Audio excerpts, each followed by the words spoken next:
All right, good evening, everyone. Welcome to the Tuesday, August 16th Board of Selectmen's meeting. Much like our last meeting where we only had one this month, we have quite a packed agenda, so we are going to do our best to stay on track. And we have a special guest, John Coderre, who's here, who we booked maybe 6 months ago, and we kept pushing him out further and further with public hearings. So I do want to try to keep that item as much on time as we can. So thank you for your patience on that as well. All right, so is anyone here for citizens input? I know we, oh, yeah, pledge, yep, sorry, Joey, stay where you are, lead us in the Pledge of Allegiance. Okay. Okay. Right there. I pledge allegiance to the flag of the United States of America and to the republic for which it stands, one nation, under God, indivisible, with liberty and justice for all. All right, thank you. Thanks, Joey. So I think we had someone who was going to come in, Mr. Ben Martin, regarding 140 traffic, but Bill ended up speaking to him. It is a state road, so although, you know, we'll do our best to support him, I don't know that the Board of Selectmen was probably the right first pass or point of escalation, but he has been in touch with the police as well as Mr. Keegan, so we'll support that state road, you know, as best we can. Anyone else here for citizens input? We've quite a packed house this evening, but okay. All right, so first up, we have a public hearing, and we have actually two of them right in a row, three of them with AJ and Joey right in the middle there. So why don't we go ahead, I think by the time we read the notice and everything, we're close enough to 7:05 to get started with Shoveltown Brewery. So if I could ask you to come up, I know you've been here a few times, I think we all know you, but let us know your name, and then we'll have Dennis read the public hearing notice, please. Jim McSherry, co-owner of Shoveltown Brewery. All right, thank you.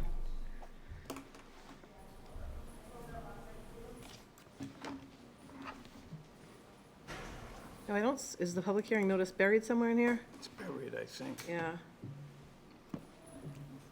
Yep, got it. Got it? Okay. The Board of Selectmen, acting as a local licensing authority pursuant to Mass General Laws, Chapter 138, will conduct a public hearing on Tuesday, August 16th, 2022, beginning at 7:05 p.m.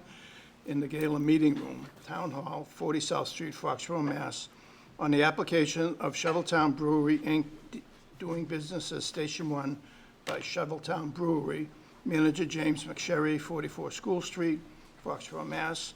The premises for alteration of premises for an annual farmer's pouring license covering malt, wine, and spirits. All interested parties are welcome to attend.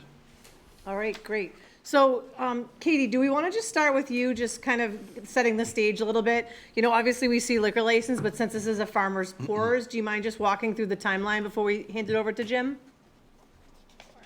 So Okay, just we really can't hear you just quickly, yet. Hold first on. saw Jim come in for a farmer's pouring for wine, beer, and distilled spirits. And this was because the state first gives them their brewing license, and the local licensing authority, which is you guys, gives the pouring license. And the reason why we're here tonight is because this is a way for Shoveltown to serve one table, all three types of beverages, instead of having three separate areas, like one for wine, one for beer, and one for distilled spirits within the restaurant. It's just something that the state does require. It's nothing special. There's a few of them throughout the state. So it's just a step we kind of have to take. And we did just hear back on the 12th of August that they were approved for all three of the pouring licenses that this board approved in July. So we're on a really good timeline for, should the board support this this evening, I can submit that to the ABCC tomorrow morning through their portal, and we should be just a couple weeks away from their liquor license being all set and just waiting on construction. All right, great. So it is an alteration of premises because they have been here, but as Katie explained, it's so that they can sell all three types that they're going to be producing on the premises at one table. So kind of a clerical piece for the ABCC, so. Correct, 19H. That's the, All right, so form, but- if you can tell us a little bit about the application, just Okay. high level, that would be great. Well, the application basically is, we are a manufacturer, a farmer's brewer, farmer wine, farmer distillery. We did come in front of the board for pouring permits for each three of those. And as Katie said, that was approved here in a public meeting, and that went to the state, and those now are approved. But 19H is a statute that they developed after that. So right now, the way it stands, that the farmer distillery pouring permit, we can pour distillery in a designated part of the building, that's the distillery, the winery, same in the brewery. This is an amendment or change of the license to amend the brewer's notice, the brewer's pouring license to include all three, so we can pour at one location within the building. Okay, great. So if you and I and Seth were at a table, now we could all have the same thing versus, different things at the table versus different sections of the restaurant. Correct. We have all three pouring permits approved right now from the board and from the state. It just allows us to pour them all in one location of the building. Okay, all right, great. Any questions from the board? No? I mean, the burning question everyone's always wondering, so I'll plant the question about the opening date. When? You know, if you're comfortable giving any kind of range. Right now, we're into October. Okay, all right, great. Moving along quite rapidly inside now. The exterior is pretty much completed, weather tight, and it's painted, the bar is built, the heating and AC system's in.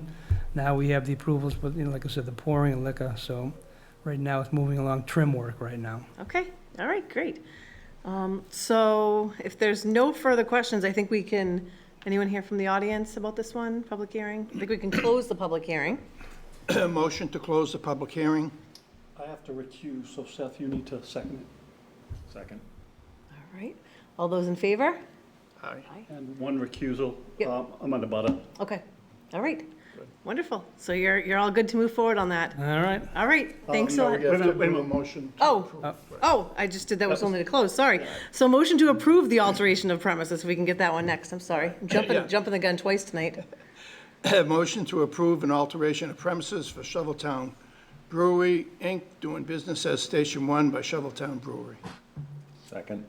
And you're gonna recuse from that as well, so all those in favor? Aye, Aye. And one absent. okay, great. Great. Now you're really all set. now I'm all set. Okay, We'll see you soon. all right, thank you. Thank you. All right, next up at 7:10, again, we're only a couple minutes out by the time we get the public hearing notice read. Am I saying it how Sushi, right? If you want to just come up and sit where he is, we just have to read the public hearing notice first, and then we'll go into your application, okay? Okay.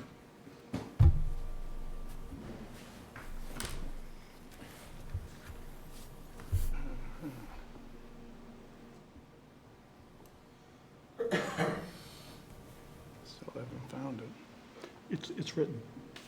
Yeah, this is for, Second page. oh, this one here. Yeah. Oh, you've got them all right there, perfect. Great. The Board of Selectmen, acting as a local licensing authority pursuant to Mass General Law, Chapter 138, will conduct a public hearing on Tuesday, August 16th, 2022, beginning at 7:10 PM in the Gala Meeting Room, Town Hall, 40 South Street, Foxborough, Mass., on the application of an on-premises annual malt and wine restaurant license for House Sushi LLC, doing business as House Sushi, 7 Central Street, Foxborough, Mass. Manager Hao Zhang. Additional licensee request approval of a common victual and 7-day entertainment license for established hours of operation. All interested parties are welcome to attend. And I think it's just 70 Central, not 7, right? 70 70, yep, Central. 70 Central Street. Okay, great. Are we saying the name right, House Sushi? Yeah. Yeah, okay, great. All right, so this is the old Sushi Madness location, or going back Friendlies location. Okay, you'll hear a lot of Going people way back. refer to it as that. I mean, it's, you can tell it's a Friendlies, so. All right, can you tell us a little bit about your application in front of us this evening? Yeah, it's gonna be the house sushi, and it's I'm gonna make a high-end sushi. You know, sushi really go well with the sake and Sapporo or kind of wine. That's why I apply for the kind of wine and beer. So I want the people come here to enjoy the sushi and the beer and the wine. Okay, and is this totally new ownership? I know before it had transferred between people within, or? I'm the new owner. Okay, and you were not there before, you're totally new owner? Oh, no, Okay. I'm new one. Okay, Yeah, I'm first come, first bottle. okay, Yeah. all right, great. Any questions from the board before? Well, I guess- You know, what sort of managerial experience you have, especially with a liquor license? Yeah, it looks like it might be is this your first time having a liquor license in your name? Yeah, but before I was a bartender in the Marshfield for 3 years in the Ming Dynasty restaurant, and now I'm the sushi head chef in the Franklin and the Ichigo EGA restaurant. And I have over 10 years and the restaurant experience. Yeah, Okay. I You think I have all the proper licenses, you have all the proper certifications? I have tip certified. Yeah, Great, that's yeah. what we're looking I for. bring it with me. Okay, great. Yeah. Do you know why the other sushi place went out of business? Just curious. And sushi, right now I'm working in the Ichigo EGA in Franklin. And He's not associated with the one that closed, I No, don't he's think. just curious as to how why the other one Oh, closed. oh, okay. Why did the other business close? these are sushi manners. Why? Yeah, because I think they do the all you can eat. It's not the fresh. The fish is not fresh. It's they bought a tuna or salmon. Is not a. I mean, it's not. It's a kind of not the sushi grade. Okay, Yeah, I think so. People go there and they will get diarrhea or something, get sick. okay. And they did not have a liquor license either, so. Yeah, they don't have a liquor They didn't have a license. liquor license either at a restaurant, which I think but is. what I made is for the sushi is high quality. I know how to make sushi. Yeah, That's good, we need some good Yeah. sushi. yeah. I'm gonna make best sushi in town. Yeah, I'm gonna try it, so I wanna see how good it is. yeah. I won't let you down. Is this a license transfer? No, because they didn't have a license, Sushi Oh, I Madness thought did not have a. 2 times ago they did, though, But they no? turned it in. Oh, they turned it in, So, okay. yeah, this is a total, it's not a node license. Katie and I talked about that. This is just one of the licenses that are available. Okay. That he's taking, so. Madam Chair, before you start, I just want to say thank you. I asked if somebody would clean up that site a little bit, but there was a lot of weeds and it was in Yeah, tough shape. I received an email and Yeah, the, it's like- the first I saw it and I come down here. I clean Yeah, you that. took care of it, so I appreciate Yeah, that. I You're wanted very this responsible. place nice and clean, and people like my restaurant. Thank you. Yeah, and there's a lot of exciting things going on uptown. The brewery you just heard about's up here. There's a new Vietnamese restaurant coming in. There's just a bakery that opened, so there's a lot of excitement and a Yeah, lot of it new is. things going on that everyone's That's good. excited about. It's a good for town. Yeah, exactly. Good for everyone. Yes, it is. Yeah. Any other questions? Don't Yeah. forget the ribbon cutting. The ribbon, yes, when you do open, we'd love to come do a ribbon cutting. We like to do that, come have a grand opening. Grand So- opening. Yeah, so and let us know when it's time. No rush on the date. You just yeah. probably have some work to do. I will. All right. If you want, it's not mandatory. You're but right, if you you're want. right. It's fun. It's a good thing, though. We did Yeah, 3 in the last yeah. couple of days. I was going to talk about that later, so. It is a public hearing, so is anyone here from the public on this one? No? Okay. Any other questions before we close the public hearing? No? Okay. Motion to close the public hearing. Second. All those in favor? Aye. Motion to approve a common victualler and entertainment license application for House Sushi LLC. Second. Any further discussion on the entertainment? No? All right, all those in favor?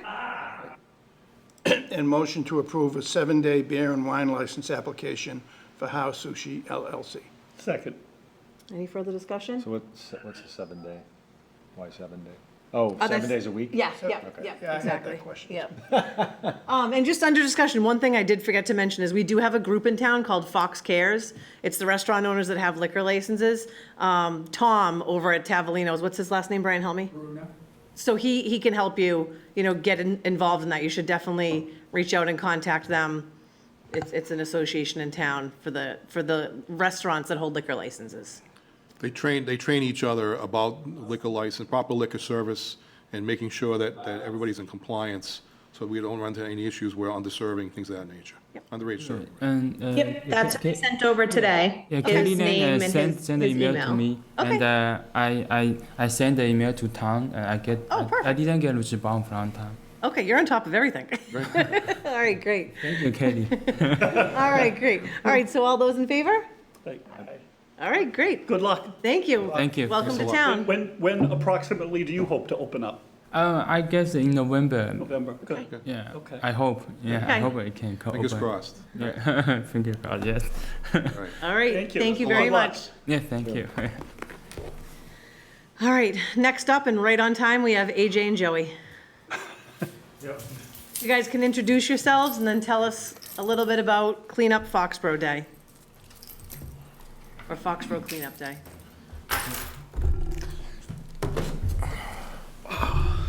Go ahead, Joe. Good evening, everyone. Joseph Garrity. I've been on the Cleanup Day Committee now for over 4 years. And Cleanup Day was started back in 2013 by town historian Jack Osselette.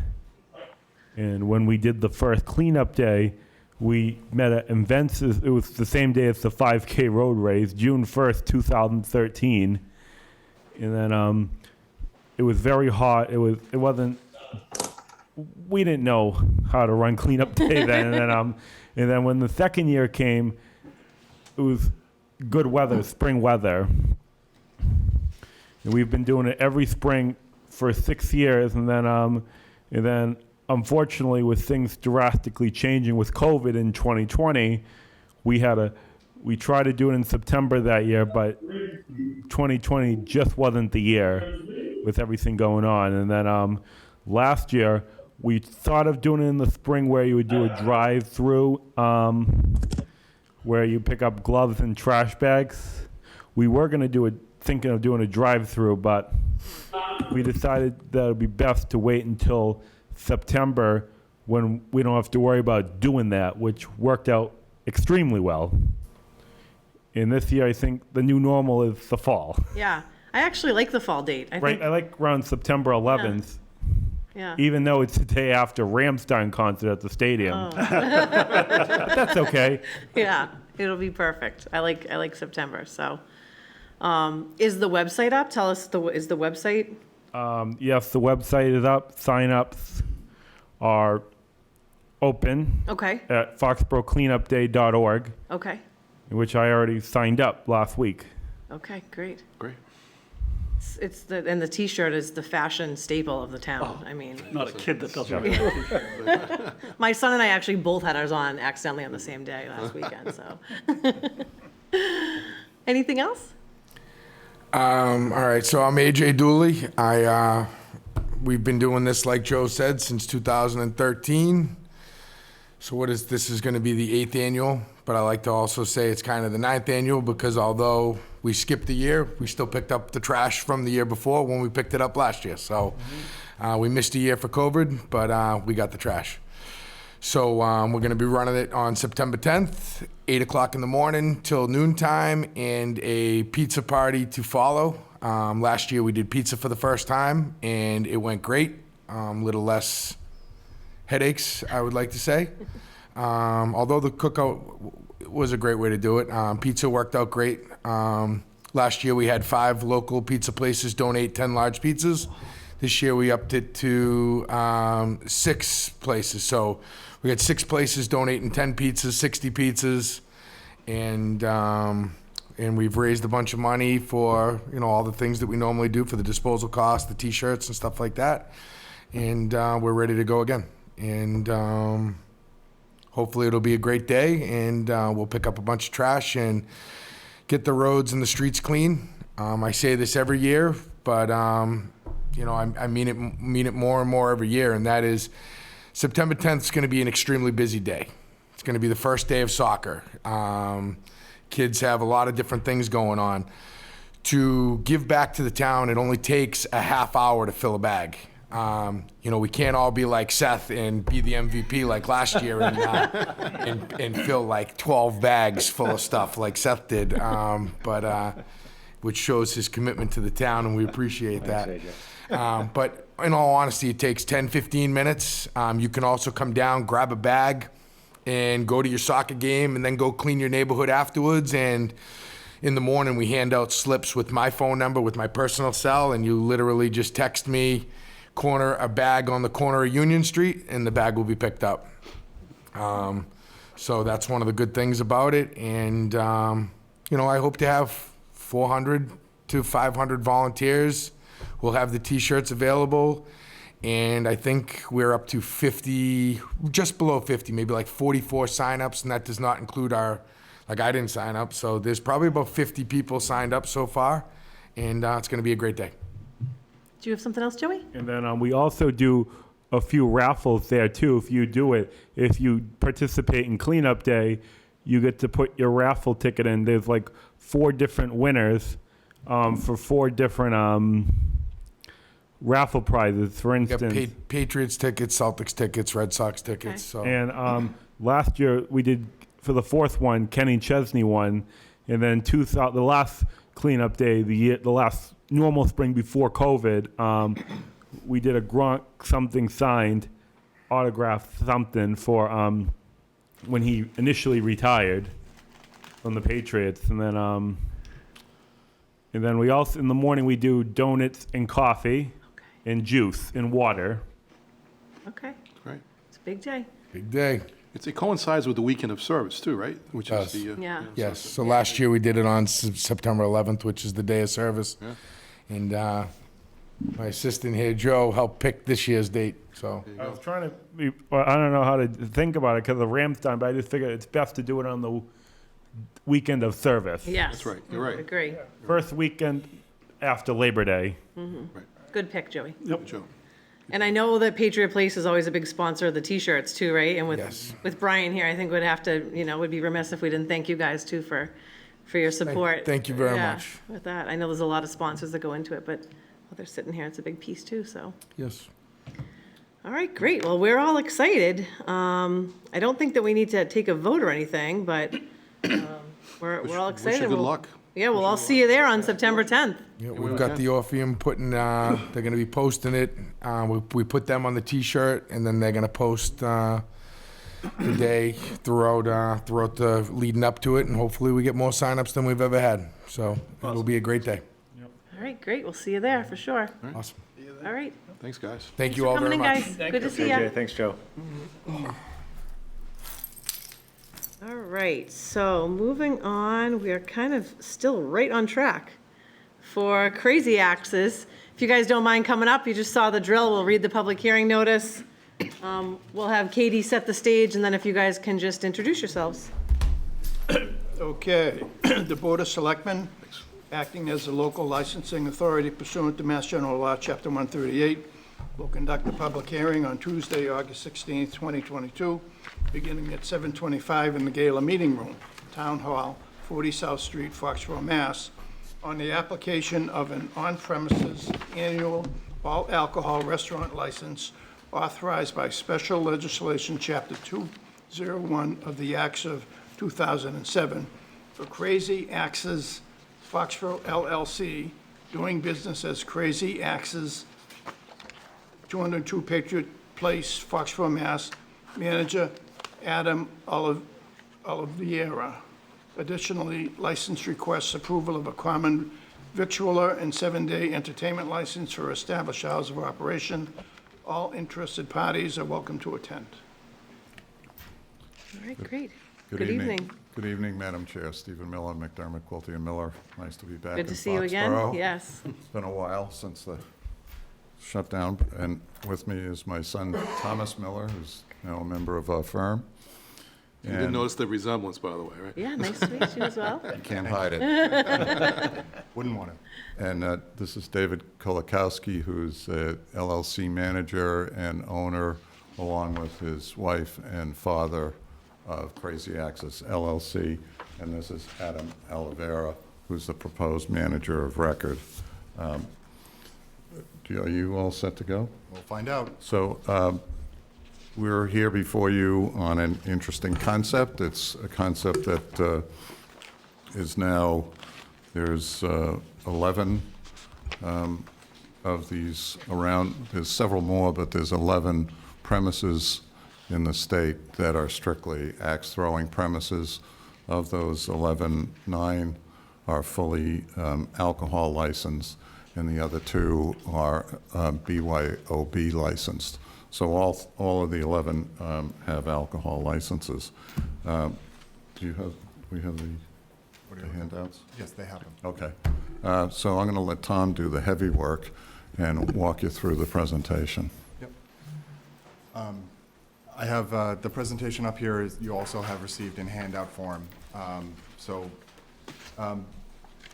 We have a basic outline for tonight, but we'll keep it quick because we know you guys have a lot going on. Yeah, we did get this in advance too, so we have Yep. had a chance to Okay, read good. it Just as wanted- well. You never know. Wanted to make sure, you know, we're lawyers. We deal with paper. Have no choice. So you've seen a little bit of David's history. He is a champion axe thrower. He is very enthusiastic about the sport. He is enthusiastic about this business. They have operated extensively in this concept for over 3 years in Hanover, successfully without incident. That is one of the BYOB places referenced earlier. They have experience running this type of concept with alcohol service, well, with alcohol involved. This location specifically is in Patriots Place. It is the former Five Wits location, which has since transitioned and will hopefully soon be Crazy Axe's. It is 2 floors with table seating and bar service on each of the floors, with lanes on the main level for axe throwing. So a full menu is going to be available throughout the space. You have a draft version, our basic beginning version of the menu in the packet. It was also included with the application. Only wine and malt beverage is going to be served on the lower level. Hard alcohol will be served on the upper level, and there will be no transition between the two. So you can't be drinking a gin and tonic and throwing an axe. So as Adam was introduced earlier. He is the proposed manager of record for this establishment. He has extensive experience in the hospitality industry. He's been involved for over 18 years, including acting as a manager in a Section 12 restaurant for over the last 6. So he is very familiar with how to regulate the sale and service of alcohol. He's familiarized himself with Foxborough's rules and regulations. From his experience, he's familiar with the ABCC regulations and the regulations related to the Mass General laws. He is a citizen. He's also a resident of the Commonwealth. I believe he lives in Taunton, so he lives nearby. One of the big questions we've gotten is security. How are we going to operate this establishment safely? All staff is going to be tip certified, not just the servers, not just the bartenders. All staff every manager, every coach, every host, and every security or otherwise other staff personnel will be tip certified. Each lane is going to have a coach present when throwers are present, supervising the interactions. That has a couple of benefits. One, it makes sure that everybody throws safely, but it also ensures constant monitoring of everybody's intake and ability to continue to operate. There will also at least be one supervisor supervising that lower level at all times who is not assigned to a lane or to the bar or to any other position on that staff. They'll just be supervising that lower level to act as support if anybody needs it. Each thrower will be identified once they check in. They go through the check-in process, sign whatever appropriate documents, go through the review of the security and safety protocols. They will receive a unique band identifying them as a thrower. Anyone over the age of 21 will receive a band of one color. Anyone under the age of 21 will receive a band of a different color. So, we'll be clear as to who's involved in the activities. Will also what their age level is. All IDs will be checked upon entrance. No throwers are going to be allowed. Nobody with that band on, and that band stays on during your reservation, will be allowed to purchase hard alcohol. Hard alcohol is only upstairs. Axe throwing is for the most part, downstairs. And so no hard alcohol comes down. You can't go up and grab, it's not your turn, I'm going to go do a shot. As long as you have that band on, you can't get hard alcohol. As I just said, no hard alcohol will be allowed on the lower level. There'll be staff located, and I'm going to go through the floor plan in a second. There'll be staff located at key points to prevent alcohol from entering hard alcohol from entering any of the throwing areas. When the axes aren't in use, they're going to be stored in a secure location, so they're not going to be, there won't be just axes laying around in, in the empty lanes, so to speak, like a dart sitting on a dartboard. They'll be secured, so, there won't be ready access without a staff member physically present and ready to assist our patrons in the proper safe use of this sport. No one under the age of 21 is going to be allowed in on Friday and Saturday nights after 8 p.m., just to do that. And as, as is common protocol, I said all staff members are going to be tip certified. That includes the check-in staff. When everybody checks in, they're going to be, assessed by that staff as they come in, as they go through the check-in process, all the things that they need to do in order to safely throw and be available on staff. And again, every time they make a purchase of alcohol. So everybody's going to be aware, everybody's going to be trained, and everyone's going to know what they're doing. And we're going to, do our best to provide a safe environment in which people can enjoy this sport in addition to food and a drink to go along with it. Here, as I said, is a sample menu. As I said, this is just the basic beginning where, as we ramp up and have an understanding of the space and what our availability is to provide, we're going to expand this menu.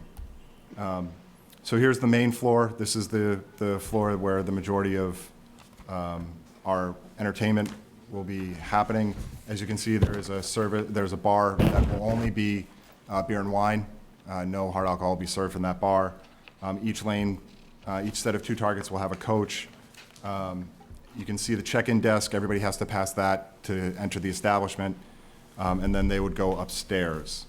The kitchen is down on this level as well, with areas for service to this level and backstairs for the service upstairs. This is the upper level with some private rooms. You can see the stairs to the right of my screen, the right of the large screen in front of you, and the right of the drawing. There will be security personnel there at all times to prevent anyone from bringing anything downstairs they're not supposed to. They'll be assessing people as they go up and down the stairs to make sure nobody is in an unsafe condition. The only place on the premises where hard alcohol is going to be served are these tables up here and the bar you can see shown. The bathrooms are here, so on this level, and then all back of house, other than kitchen, is up here. So that is our presentation. You also have in your packets Adam's resume. I did not include it in the presentation. Didn't figure anybody needed to have me read that as we went through the evening. We are excited. David is very excited to bring this establishment to Foxboro. He thinks it is a good fit with Patriot Place and Foxboro in general. And this he thinks, and we agree, is going to be a good addition to the community. So, Good to answer any of your questions. I'll open it to the board if they have any questions. Yeah, I guess I have one. I appreciate the differentiation between being able to throw and drinking hard liquor. Why did you cut it off there and not beer and wine also? Being a member of a sports club myself, one thing we don't do is mix, shooting with alcohol at any time. Why? And this is strictly out of ignorance from my point of view. I'm not. I've seen axe throwing on ESPN every once in a while, So, and I'm fascinated by it. But why not why not restrict any alcohol till they're done throwing? Just one. I think in talking with the chief and the town manager, we restricted it to no more than 2 beers or 2 glasses of wine, period. While anybody has anything to involved with throwing, and we thought it's basically a social event that people are going to come. It's a restaurant and with alcoholic beverages. So it appears that seems to be the way this has gone in the state, where every place has alcohol in some way, either licensed, as we're seeking tonight, or BYOB. And it's really turned into, obviously there's some very serious axe throws, and to think that I'd be talking about axe throwing about when I first went to law school, it probably wasn't one of the courses, but It seems to be a very much growing sport and a very social sport, so, And anecdotally, what we have seen, what they have seen and what has been seen in establishments like this is, sure, you have up to 2 drinks you can have, but it's fast-moving enough, it's fast-paced enough, and everybody gets excited about this, that a lot of times you'll order that one drink, and that drink will sit there till the end. It's not, there's not a lot of downtime. This isn't bowling. So, it's an amenity for the people who want it, but we don't see a bunch of people hanging out, crushing beers and throwing axes. So, Madam Chair, I can actually speak from experience, actually, because I actually did attend a facility in Florida back in January of this past year. And I'd never gone, and a very good friend of mine had invited us down, so we went to an axe throwing facility. And you're absolutely right. I mean, it was a case where we went in, we started doing it, and you become so fascinated with how to do it that you don't focus on anything else but that. And in fact, he bought us all a beer while we were there. I never finished it because we were so caught up in trying to learn the methodology and the use of the axe properly so we could actually score points that it just captured our imagination the whole time. So we never really focused on anything but that the whole time. So it's really not it's there because it is a social thing for, part of it, but it's really not the focus of the entire event. It really isn't. And also, one thing that didn't come up is, unlike some other sports, they have the time limit is 75 minutes. Mm-hmm. You have a reservation for 75 minutes, so this is not something also that's going to be extending all night. Mm-hmm. So the time is limited, so your That's right. ability to sit there and drink is also limited for that. If you afterwards you want to go upstairs or stay down on the floor and have another drink, great, go for it. But you don't have the wristband on anymore. You're not throwing. So. 2 more quick ones, if I could. That was going to be sort of my next question. Once they're done, you cut the band Yes. or whatever. Yeah. Yeah. And then, so I saw down, there's that one. So you get, maybe a dozen stations down there? So if 14, I think. 14. It's 14 in total. It's 10 on the lower level. Or no, it is 14. I'm sorry. Yep. Yeah, 14. So if, let's say hopefully you've got a very busy night and all 14 stations are full, you're going to have 14 Coaches. coaches there? Yes. Wow, okay, If there's no coach, then there's no throwing. right. And based on the reservation system, for the most part, we know who's coming in. We know what the You demand is. Need so. to know what coaches, Yep. how many coaches you need. Yep. Are some of your coaches going to be like waiters also, or they're strictly going to be? When they are not coaching, they can. They can. But when they are coaching, they are coaching. They're not going to run and get a drink. Their job is to watch people and make sure that they are throwing safely. Great, thank you.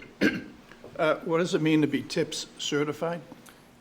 TIPS is that's one that's supported by the Mass Restaurant Association, but there's 5 or 6 different programs, I think, that your chief has approved that trains people as to the responsible service of alcohol.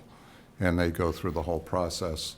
They go through a training program, they take a test, and they get certified on the responsible service of alcohol. So Serve safe for alcohol. There's Serve Safe is another one. I think Adams has Serve Safe. There's about 4 or 5 of these programs that are accepted by most of the municipalities in this state. And it's every 2 or 3 years? 3 years. I want to say you have to do it again if you want to serve alcohol. So we ask that kind of all the one-day licenses, the ongoing licenses. Yep. I did have a couple of questions. So Chief Grace was briefed on this? There's actually a note in here from him as Oh, well. you're comfortable? Yeah, yep. And then, just one other thing, trying to get comfortable with the concept here. When people come into the establishment in other locations, how many are axe throwing versus just there for nachos? Or the most people when they enter, are they there for the actual event or activity? The people that, well, your establishment now doesn't have, is strictly axe throwing, and they can bring their BYOB. We expect that this would be more of a social location where people would come to the one floor that you can have a drink, cocktail lounge type of thing and something to Yeah. eat. Is there like gonna be TVs and music and all kinds of stuff going on? Well, we are planning background music and TVs, we're in Patriot Place, so, Yeah. if there's a game on a Sunday, not at home or at home, people may want to watch a game, listen, the background music, we're not proposing any live music. But we do expect, because of its location, to get some people who want to walk in, have a drink, and see what axe throwing is like, and maybe make their reservation for next weekend to come in. But it's, it's, initially at least, probably it's going to be people who are coming in to throw and then, have a drink or some food, Yeah. finish their drink, have Meet food their afterwards. friends there that are throwing, and they might. Throwing Stuff is the like- primary, yeah, okay. That's helpful, thank you. Yeah, and I think while you guys have a great process for, making sure that people that come in only have 2 drinks, just because of where you are, if people are downstairs and they come up, you'll just have to be extra diligent, people come out of a game and want to throw axes, you got to make sure, they're not intoxicated versus, And that's why we want to make sure everyone, that's why we're making sure everyone is tip certified, so that everybody knows what to look for. Everybody on the floor, everybody at the check-in desks, everybody around knows what to look for and knows who's a problem. This is his business, this is David's life, so to speak. This is what he does, and serving or letting somebody throw who is intoxicated is not worth it. He expressed that to us before we even brought it up to him. He understands what this means, and he wants to run a quality business, and will. One more sale isn't worth the headache it could cause, so. And then, this isn't related to your liquor license, but now I'm just curious. So do you have to be a certain age to throw axes? Never mind the alcohol piece, but like, can an 11-year-old come in with their parents and throw axes, or is it? So my current establishment allows ages 9+. Okay. So it could be like a family type of establishment as well? Yes. Okay. Until after 8 PM on Friday and Saturday. Yep, okay. So like bowling, are there different size axes for the different ages too? Going down an axe. Yeah, an well, axe. yeah. We're now all The weight curious. of the ball, the yellow ball's the heavy one, and the. We do have several different types of axes based on people's mechanics, and my coaches are trained to identify your mechanics and fit you with the correct axe for your throw. Gotcha. Not necessarily age, but mechanics. Not by age, by your throwing mechanic style. Gotcha. Okay, and Adam, we haven't heard from you yet, but it looks like you have extensive, years of experience, bar manager. Have you actually had a liquor license in your name or just worked in a bar before? Not in my name. Okay, so it'll be the first time that it's in your name and, just that responsibility lies with you. But it certainly looks like you have some good experience under your belt. Yes.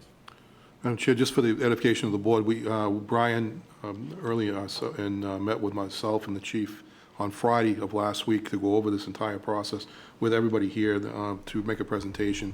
We had a number of questions which they answered and did a good job of doing that. We actually then reviewed it with town council as well prior to tonight's meeting, so and he's endorsed the process as well. So just wanted to make you all aware of that before you took action on it tonight. Yeah, and Chief Grace did talk to Hanover, where that's BYOB, and, he said that there hasn't been any issues. So same question we asked everyone else. We won't hold you to it, but when are you thinking you might open? We're targeting October 29th, Okay, and all we right. are planning on a grand opening. Okay, We'd also like to have a soft opening as well, so everybody would be welcomed for that. okay, great. It's gonna be an exciting fall here in town. A lot of new things A lot opening. going on. Obviously, Fox Cares. Yep. Sure, dealing with Brian. Yeah. You know all about Fox Cares. It sounds like Katie's even proactive, sending that out to everyone. So, any other questions from the board or the public before we close the public hearing? Oh, yeah, do you mind just coming up, Rafaela? Just tell us your name and then just so everyone at home can hear you. Hi, my name is Rafaela Aziza Feinstein. I was just wondering how many people would be allowed in each lane or station throwing axes? Great You question. have 14 stations. I just didn't know how big a party could be. So similar to a bowling alley, our system will support 5 throws per target. Okay, all right. All right, thank you. Great question. All right, so I think with that, if the board is good, we're probably good to close the public hearing, and then after that, move forward with a motion for both licenses. Okay, motion to close the public hearing. Second. All those in favor? Aye. Motion to approve the application for Crazy Axes Foxborough LLC, doing business as Crazy Axes, for a common victualler and entertainment license. Second. Any further discussion? All those in favor? Motion to approve the application for Crazy Axes Foxborough LLC doing business as Crazy Axes for an on-premise all alcohol license. Second. All right, any further discussion? All those in favor? Aye. All right, great. Thank you very much. Thanks so much. Good luck. Welcome to town, and we look forward to hearing more about it. Thank you. Nice to see you again. Best of luck. By the way, your son did a great job. Yeah, great job. Obviously, I'm on my way. You taught him well. You taught him well. Good to see you, Steve. Thanks, Brian. Thank you. All right, thanks, Brian. Take care. All right, and John, we're only 5 minutes behind. You know from your background, that's pretty good, right? That's excellent. That's like a rocket ship. Right? When Leah gets focused. Yeah, at least we're on a tight ship. I've got to keep moving. All right, so next up, we have financial trend monitoring presentation that John Coderre is going to do. John, I'll let you introduce yourself, but this is something we spoke about, I don't know, maybe 6 months ago. Something Seth had brought up to the board, and we finally picked a date that we were able to get everyone in. We have members of our finance team here as well. Thanks, John. And there'll be a presentation, and then we'll reserve some time for questions. But I think this is really, the important part is, I think this is really like the intro and piece one, and then there'll be a lot more to come, you know, if we, and when we roll this all out, so. And if I could just add, Leah, Yes, of that course. it was probably 5 years ago that I went to a Mass Municipal Association meeting that John presented at. And I really have been talking about it ever since, and it's finally coming to fruition, right? He's coming in. I'm so happy to have him because at that presentation, it was just really impactful for me, understanding some of the things that a town can do to help understand their financial situation, bring people in, get them engaged, and to help make informed decisions. So appreciate you being here, John. Thank you very much. Yes, thank you. It's my pleasure. So I really do appreciate coming here. First of all, Bill, I just need to let you know, a couple months back, I actually went axe throwing with my son. Oh, you did? Me. So Bill owes me a beer for That's coming right. here. It's on, Bill. It's okay. It's on. It's We're on. gonna see. We're gonna see how good you got down in There Florida. you go. All right. So, again, my name's John Coderre. I'm the town administrator in Northborough. I've been there for about 14, I've been there 19 years, I've been the administrator for 14. One of the things that I've done in the path of my career is I really have focused on best practices when it comes to public budgeting. I always joke, if you don't have a good time budgeting, you're not doing it the right way. There's nothing more important that you could be doing in your organization than budgeting. It is the means to the end for everything that you do that matters, that impacts your residents. Now, the other piece of it is all levels of government, right? How many of you have any interactions with your federal officials? Maybe you ran into a congressman or a senator here or there. State, a little bit more interaction. But the bottom line is on a day-to-day basis, this is where the rubber meets the road. This is where your residents get the services. They see you in the grocery store. They see you at the soccer fields. And this is where the most impact is. So I'm passionate about local government. And one of the things that I'm passionate about is seeing it work well. When local government works well, there's nothing like it. It's almost like golf. When you make that beautiful shot, it keeps you coming back for all the other balls that you sent off into the woods. At least if you play like I do. It's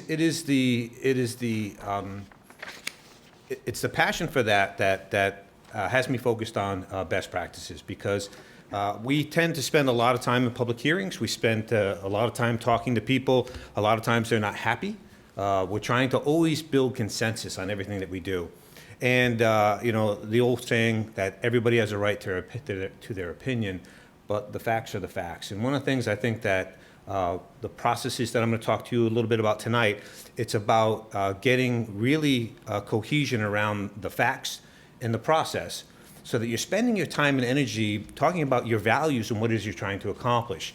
In my experience, when somebody doesn't like something that you're doing at the local level, very rarely do they come in with a well-articulated attack on the face value of, all right, listen, I don't care about the seniors. I don't want to pay for a senior center. I'm not going to use a senior center. I'm going to vote against it. You usually hear something more along the lines of, well, I'm not sure that's how much it's actually going to cost. Who decided this? When were these decisions made? Were they made behind closed doors? Nobody asked me, where's my input? So they attack things on an information and a process level. And what I found over the years is that if you have very good information and a good process, it's not perfect, but it takes away the low-hanging fruit of those types of complaints. Everybody has in their town what we affectionately refer to as cave people. Bill, you want to tell them what cave people are? Citizens against virtually everything. Okay. I hate to say this, but John coined that phrase, so I've never forgotten it. So. We actually have some cave people in Northborough, just as you do in any town. These are the folks that will stand up at town meeting or public hearing, and they'll attack things on an information and a process basis, rather than on the merits of whether or not it's something that your municipality wants to be doing. So I talk about best practices, and let me come back here.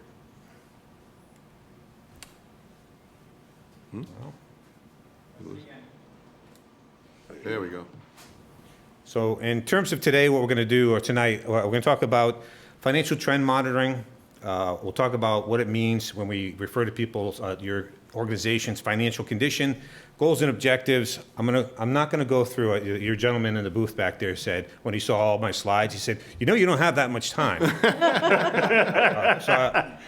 Seeing the way Leah runs a meeting, I can appreciate that. Thanks, Paul. We'll talk a little bit about financial forecasting, but let me get to this slide here. And this is the,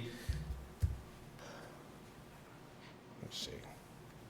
There you go. Yeah. When we talk about the three legs of the stool when it comes to financial management, we're talking about financial policies. These are things that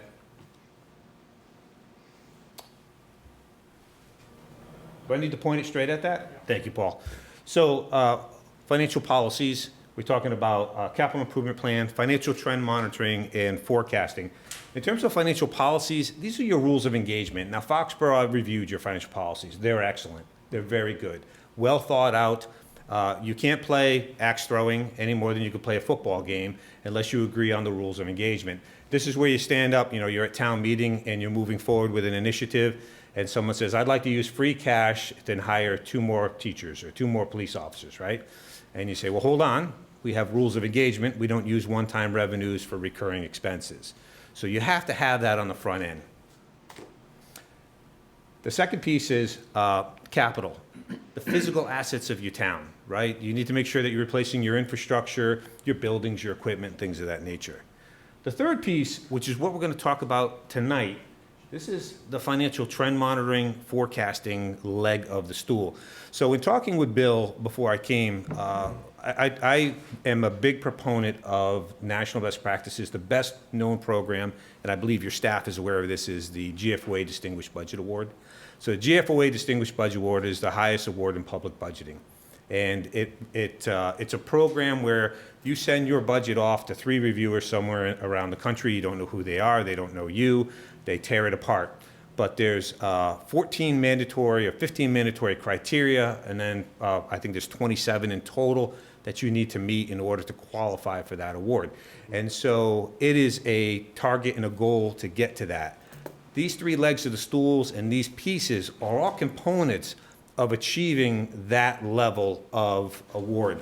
I've been very fortunate. In Northborough, we have received the award for over a decade. And it's not something where you achieve it and then you sit back and say, hey, we have the award. You have to reapply every year, and you have to make changes to your budget and enhancements to your budget every year.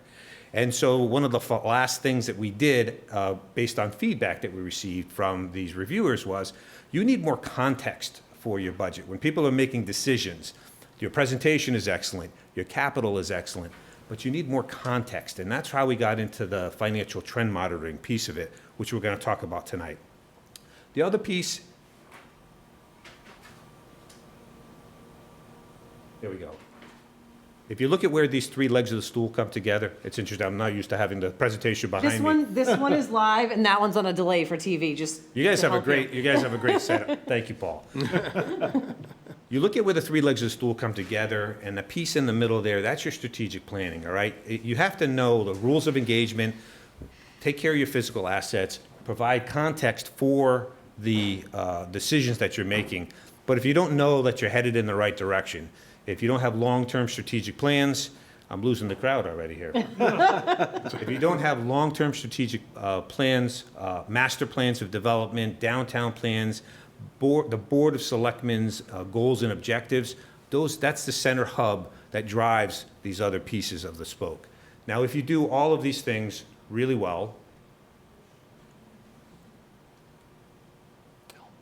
trying to get used to this delay now. Yeah, the one behind you, I think, is the. That's the guy. I'm gonna step back. That's the delay for TV, right? Yes. Yeah. This one's live. So you don't want to watch the one that's unfortunately. Yeah, you want to stand to the side, yeah. It's like they say on the radio, don't have the radio on while you're Yeah. talking to the guy. You want to- There we go.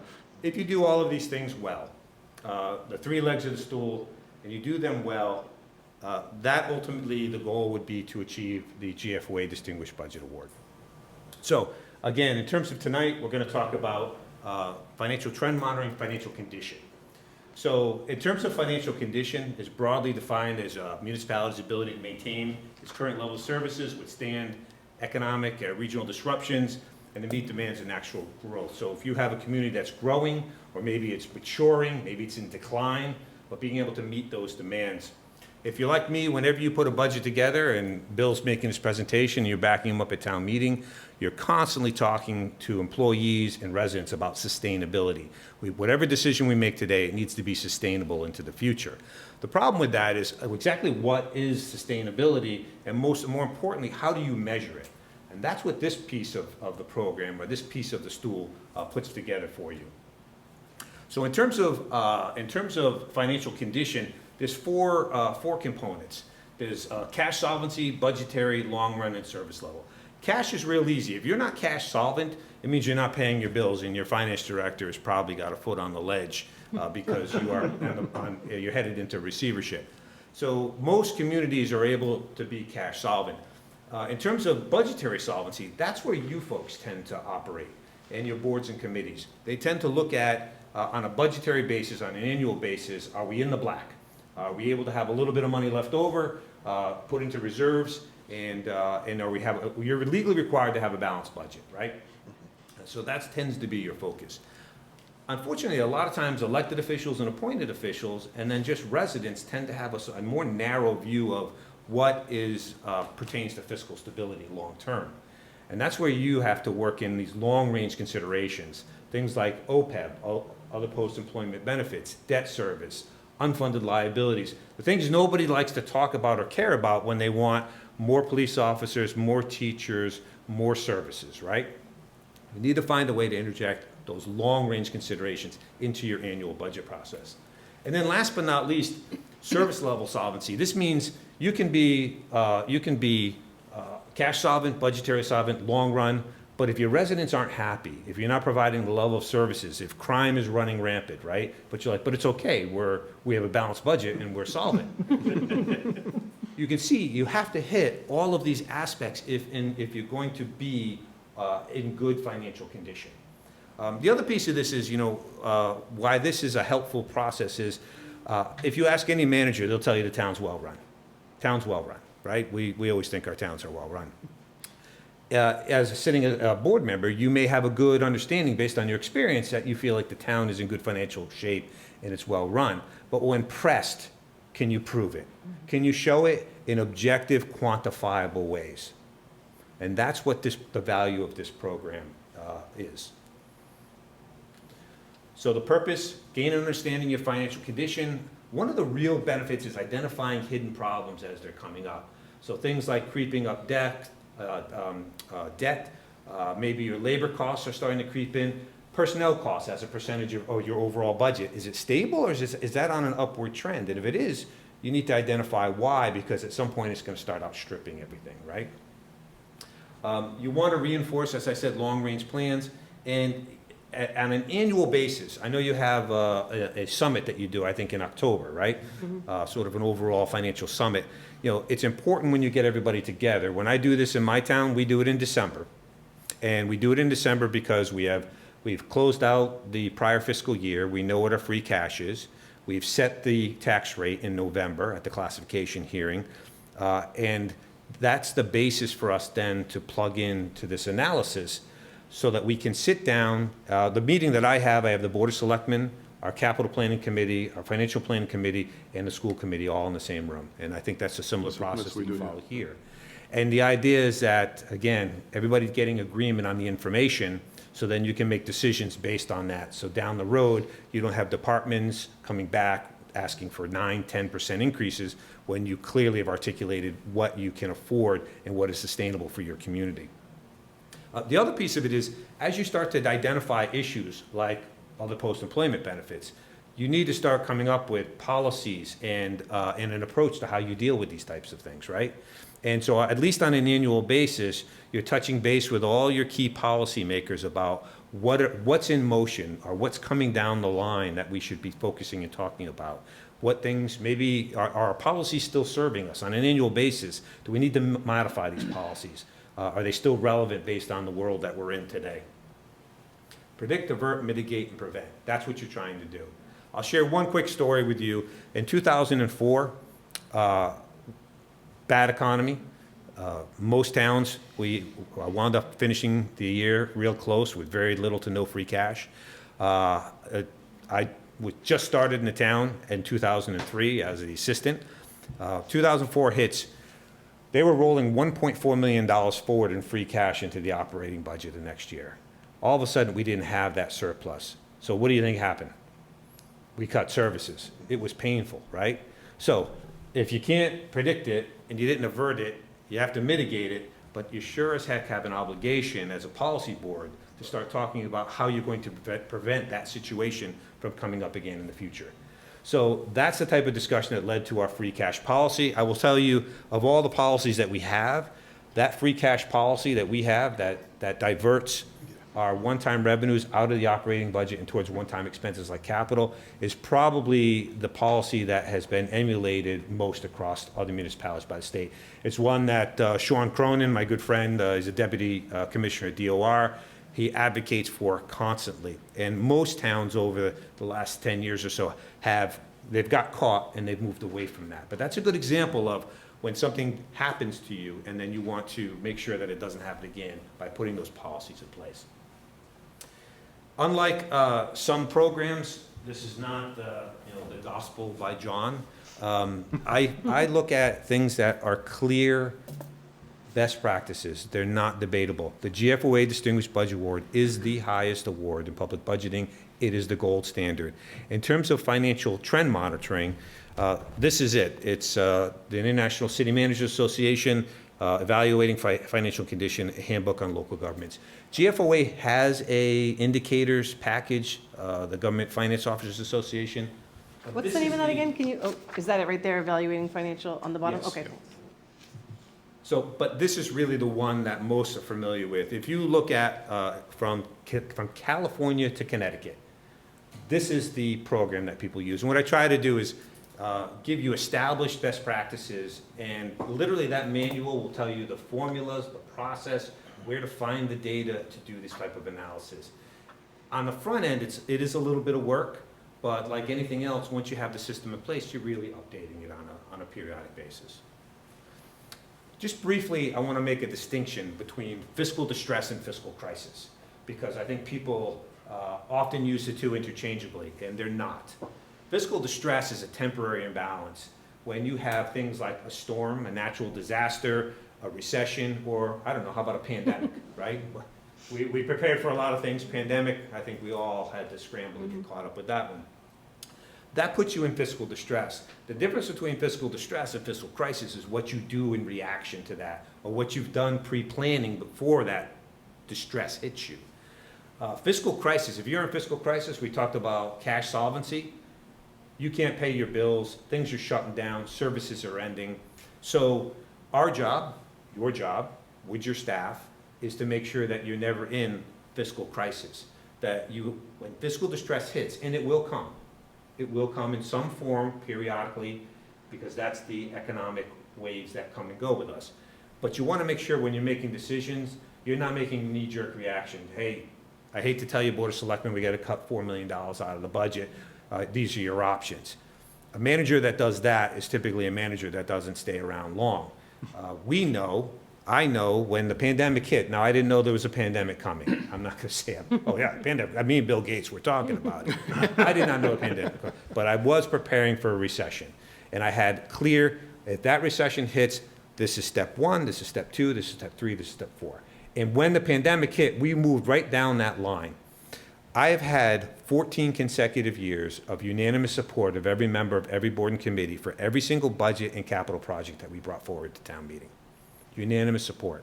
When the pandemic hit, we made the maneuvers, we cut the budget. Why? Because I'd been talking to them about this for 8 years straight.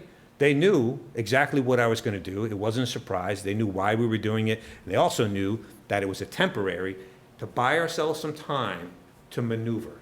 And just like in your personal life, right? Things happen. You get sick. Your spouse gets sick. You lose your job, right? I hope you have a plan, right? Your financial advisor will tell you what, have 3 to 6 months at least financial reserves. First things you're going to do, you're going to cut cable, you're going to stop going out to eat, right? You have this plan, whether it's formal or not. At the municipal level, we have it, but it's very formal. I can tell you exactly what I'm going to cut. I postpone capital. I postpone my OPEB. I maintain my services because in a crisis, not only do you not want to cut your services, but oftentimes you need to elevate them to get through that crisis. And that's what we saw during COVID. And it worked flawlessly. 2 town meetings, cutting the budget, but maintaining services on a temporary basis. And then when it was over, getting right back to, now we need to put the money back where we cut it, reinvest. If you're making regular investments in your capital, right? And you can put it on hold for a year or 2 in a crisis. But if you're living on the edge and you're not making regular investments and you don't have reserves and you're stretched too thin already, when a crisis hit, you're gonna snap. And you see communities that didn't plan well, they snapped. I mean, luckily the federal government came in with an unprecedented amount of money. Had that not happened, you would have seen a level of fiscal crisis that we've never seen before. We were prepared, it wouldn't have been pretty, but we would have gotten through it because of that planning. And because of the communication with the boards and committees, knowing that this is where we're going to go.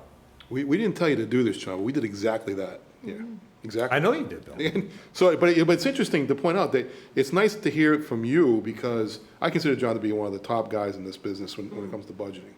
And what he's saying is exactly the plan that we used here.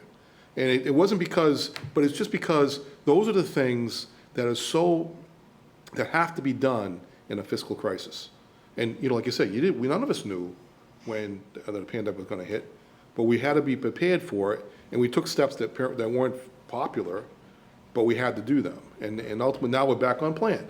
We're back on schedule with our OPEB payments. We're back on schedule with our capital program. Yep. Because we're in the other side of that thing. So it's interesting to hear you talk about this, I didn't tell you to say these things, but it's exactly what we were doing. We were just looking at each other. We just did the 100 when we get out. I know. Forget the beer, Bill. I want pretty dinner fun. and a beer now. It's like, So, but here's the thing. And again, towns are at different levels of sophistication and how they do these things. What I'm talking about is it's one thing for the manager to know, then it's another for the board to understand and back the manager, and then for your finance committee, and then convince your school committee members and the parents and the community at large. You need to do that with a consistent program that you can point to. Every year I get, as you do here, I'm sure, new board and committee members, new finance committee members. And to sit down and try to go through 10 years of history with them, they may or may not have a financial background. Trying to create documents and processes like this that are designed to be user-friendly. In my town, if you can find an acronym in my budget that isn't spelled out, I buy you a cup of coffee. If there's something in there, when we finish our budget, I hand it to my admins across my building, and I say, read this. If it doesn't make sense to you, we haven't done our job correctly. Because our audience is people who care about the town, but don't necessarily have a background in financial management. So in terms of the indicators, one of your handouts, if you look at it, it looks like a big spider matrix. Looks like this. Actually, it looks like this. I know it's difficult to read, that's why I gave it to you as a handout. But I'm gonna come back to this slide. So when it comes to fiscal indicators, there's 42 potential indicators in this program. Nobody does 42 indicators, okay? Most focus on financial indicators. Depending on if your population is growing or shrinking, you have more school-age children, you have high crime, you have high levels of poverty, low levels of poverty, things that are in motion on the side of the environment. Those are the environmental factors that you want to focus on. But almost everybody will produce financial indicators, and generally, across the board, 12 to 15. You don't need 42 indicators. If you look at this handout that I gave you, this matrix right here, the vast majorities don't apply to you. The vast majorities don't apply to me. The thing about this program is to look at what is it that you need to know in your community, which brings me to my next handout. Quickie questionnaire. This is the actual questionnaire that I distributed to my finance people on my boards and committees when we started this program. And it changed things. So what you want to do is you want to look at a list of questions about things that you want to know, issues you want to track, or you feel you should be able to answer if asked by a resident. You want to focus on things that are relevant to you. What are the questions that you get? What are the questions that come up at town meeting, right? So I'll just read a couple of these. Do you know if the town's growth in tax revenues is keeping pace with inflation? Do you know if the town's collection rate for property taxes is within the range considered favorable by bond rating agencies? Do you know if your revenues per capita is increasing at a rate comparable to your expenditures per capita? Right? I mean, these are basic things that you would need to know, right? Or you would want to know. What's happening in terms of reliance on state and federal money? It's great when you get it, but now you've created a dependency. When it disappears, you may have a vulnerability there. John, number 7 is a question we're going to want to answer. Number 7, do you know what percentage of your operating budget is devoted to personnel wages and benefits? Is it trending up or down? at a town meeting, I had people stand up and say, hey, the benefit packages for you public folks, it's out of control. I don't get these benefits in the private sector. Well, let's look what it actually is. What are the benefits, and let's see how it goes. So the information is powerful. Do you know if the town's unfunded liabilities, what they are? Are they growing? Are they trending up or down? Again, that's one that I know you've discussed here at great length. Do you know if your debt service is within the range considered favorable by bond rating agencies? Is it trending positively or negatively? Do you know if the town is maintaining an appropriate level of financial reserves? Remember I said you lose your job, you get sick. You have 3 to 6 months of reserves in your personal life to get through that, hopefully get through that bump. Well, what's the equivalent for a town? When people look at your stabilization fund, they say, boy, you got $5, $6, $7 million, and all I'm asking is for $50,000 for whatever program I'm looking for. This is where you're able to explain to them the purpose of that stabilization fund and why it is at the level it's at. And I know you're a AAA community. Congratulations. That's a very difficult level to get. But one of the reasons why you're there is because you have an appropriate level of reserves. The next time you go out to bond for a big project, you're going to get a much more favorable rate, because if something happens, like, I don't know, a recession, a pandemic, you are going to be able to pay your debt. And that's what they want to know, and that's what the public creditors want to know. And then the last one, do you know what the key areas of budgetary exposure are over the next 3 to 5 years that could potentially affect your town's financial condition? What are those? What are you doing about them? So I'll tell you a quick funny story. So I sent this out, and I've been working with my staff on this for the summer, over the summer months. We sent this invitation out. We held the meeting, the initial one that I did about 7 years ago. We invited our financial boards and committees. I gave this to my chairman of my finance committee, who had been the chair for 30 years. And she said, oh, I know the answers to all these. I know all of this stuff. And I said, really? Because I didn't know the answers to these until I went through this process. I had a gut feeling about where we are. I don't think my personnel costs are out of control. I think my liabilities are manageable, but I don't know. I can't say right here, this is it. I can prove to you what our financial condition is, where we stand, and more importantly, where it is that we're going. Very, very powerful information. John. Yes. So I have experience in the public sector and the private sector. In the private sector, one of the differences I've noticed between public and private is the concept of days cash on hand. I mean, in the private sector, to me, and the rating agencies would really look at it, it's really your days cash on hand that's really critical. That's the number I want to know, that's the number the board wants to know. How many days can you operate the organization with the cash you have on hand? And you know, that's an indicator that you should be looking at every day. I looked at it every day, quite frankly.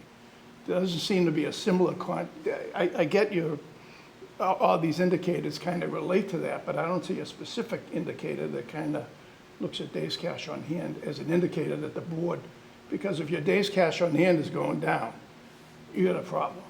Well, you know, my favorite is when I have a new finance committee member and they're a CPA and they come in and they have no idea what fund accounting is, you know, and the way things work in the public sector versus the private sector.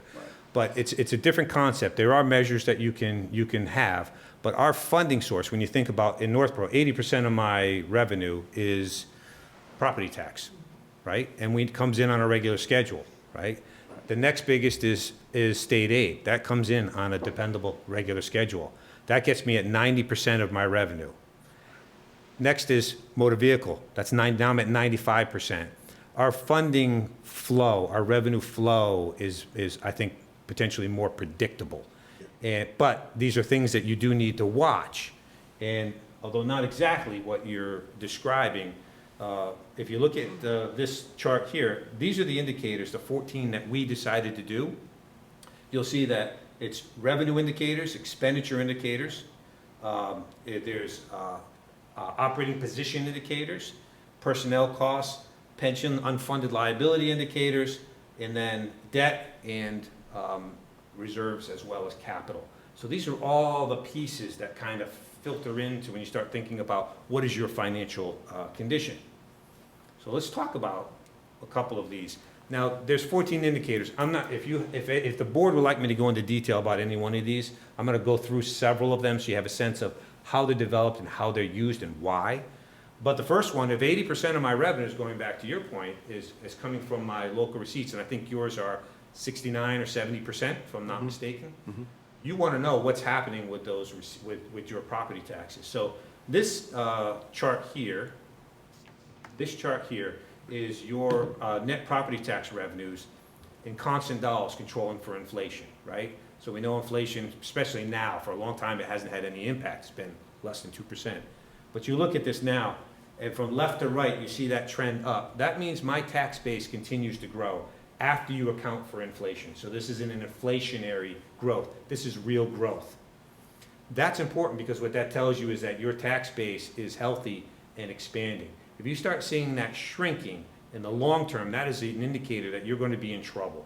And that what happens is a lot of towns, Northborough is one of them. So I've been there for 19 years, right? If I had to categorize Northborough, I'd say we were a startup, right?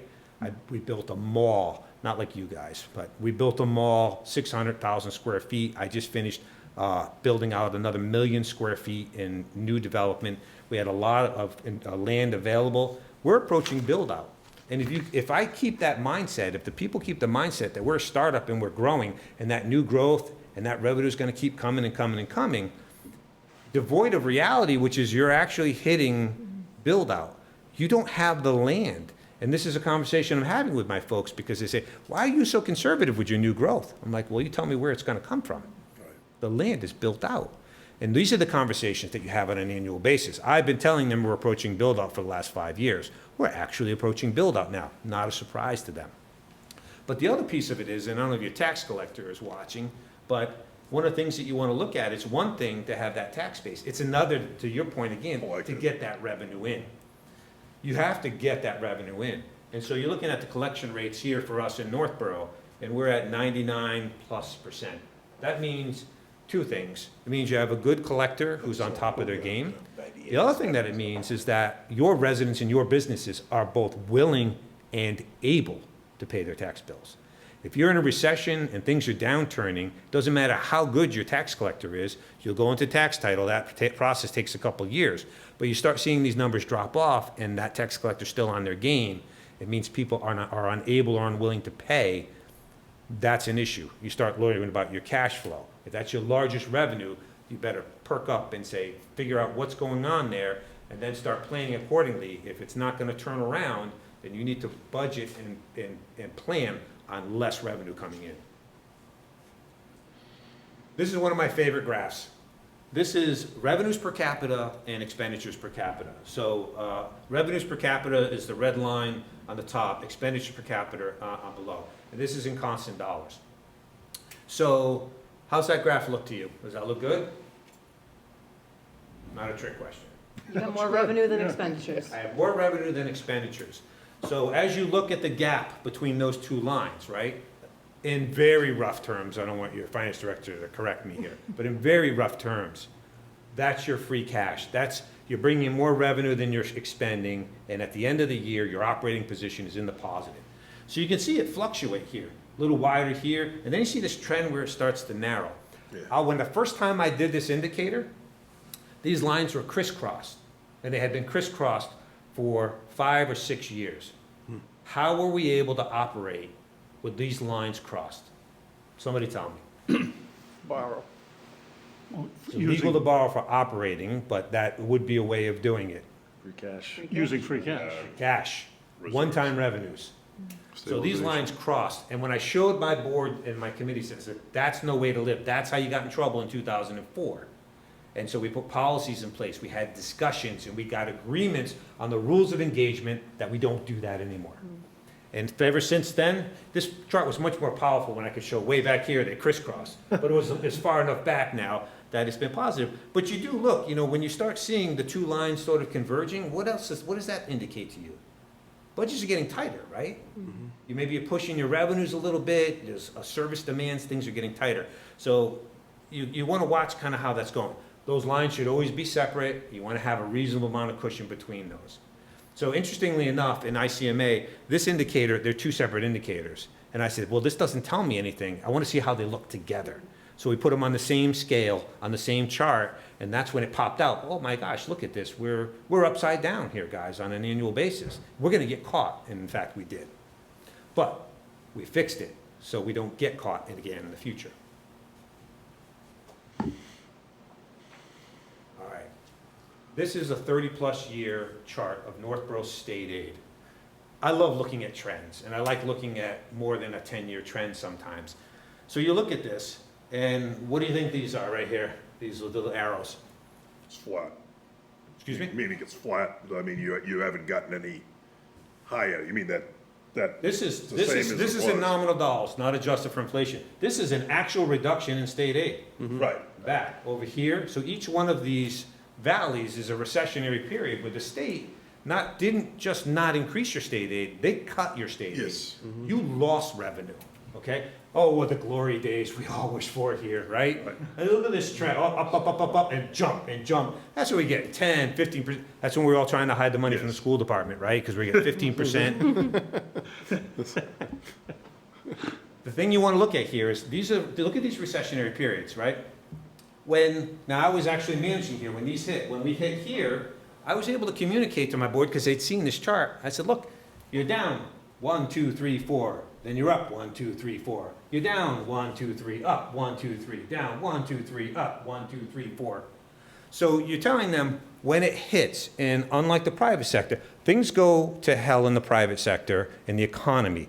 We lag 12, 18 months behind that because we're based on their revenues. When they stop selling meals and renting rooms, we don't see it immediately, we see it coming up, right? So when you start seeing, when a recession comes, you're able to tell people, listen, we're not going to be back to where we were for 4 or 5 years. You need to be realistic about what we're going to have to work with for budgeting. And when you show this, it's clear. But now look at this. Why was I planning for a recession? Why was Bill and your financial team saying, hey, we need to be very careful here? We were recessionary headwinds right here, right? We were ready for another recession. What happened is the pandemic hit, and then the feds and the state came in and they backfilled. And so they washed it away, right? All the underlying issues of those headwinds are now kind of coming back again. So you want to be cautious. Although when you just look at this, it looks like it looks like the good old days again. Everything's going. But you need to look at the data behind it. Do you really feel that? Do you see that, right? But here's the other thing. So starting from fiscal 13 to fiscal 2022, is that a positive trend? Yeah. Yes, right? Your state aid is going up. It's a negative trend. Let me show you why.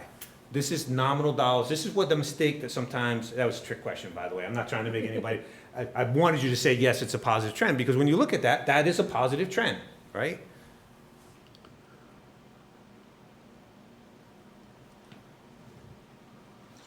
Come on. Got a lag here. I don't know. See, now the dramatic pause. Yeah, is you don't want it lost. to jump. I had it all ready to There go. we go, There there we we go. go, all right. Okay, so this is the fiscal indicator that we actually track. We look at state aid as a percentage of our operating budget. When you look at state aid as a percentage of my operating budget, back in 2003, it was 13.1% of my budget. Fast forward to today, it's about 8% of my budget. So as a partner in providing services to our residents, the state has not kept pace, right? We've had a steady negative trend, and this is why when I talk to our boards and committees, when we have our financial summit and we're talking about what are we anticipating for state aid, I tell them, you're gonna see 1 to 1.5%, because that's what we have seen historically. Even though that trend looks like it's positive, it's negative. And that's the value of looking at how you look at the data. And so now people go, oh yeah, very clearly, state aid is a negative trend for us. No question about it. Now, if this was the other way around and that arrow is zooming from left to right straight up, what kind of a trend would that be? Favorable? It would be favorable. But, believe it or not, under the indicators, that would be an indicator for you to be cautious, because it means your reliance on intergovernmental transfers is going up, right? That's not terrible, but what might you do? So say that was the case, you were lucky, you were one of the school districts that was getting tons of new aid under the Student Opportunity Act, right? It's going up and up.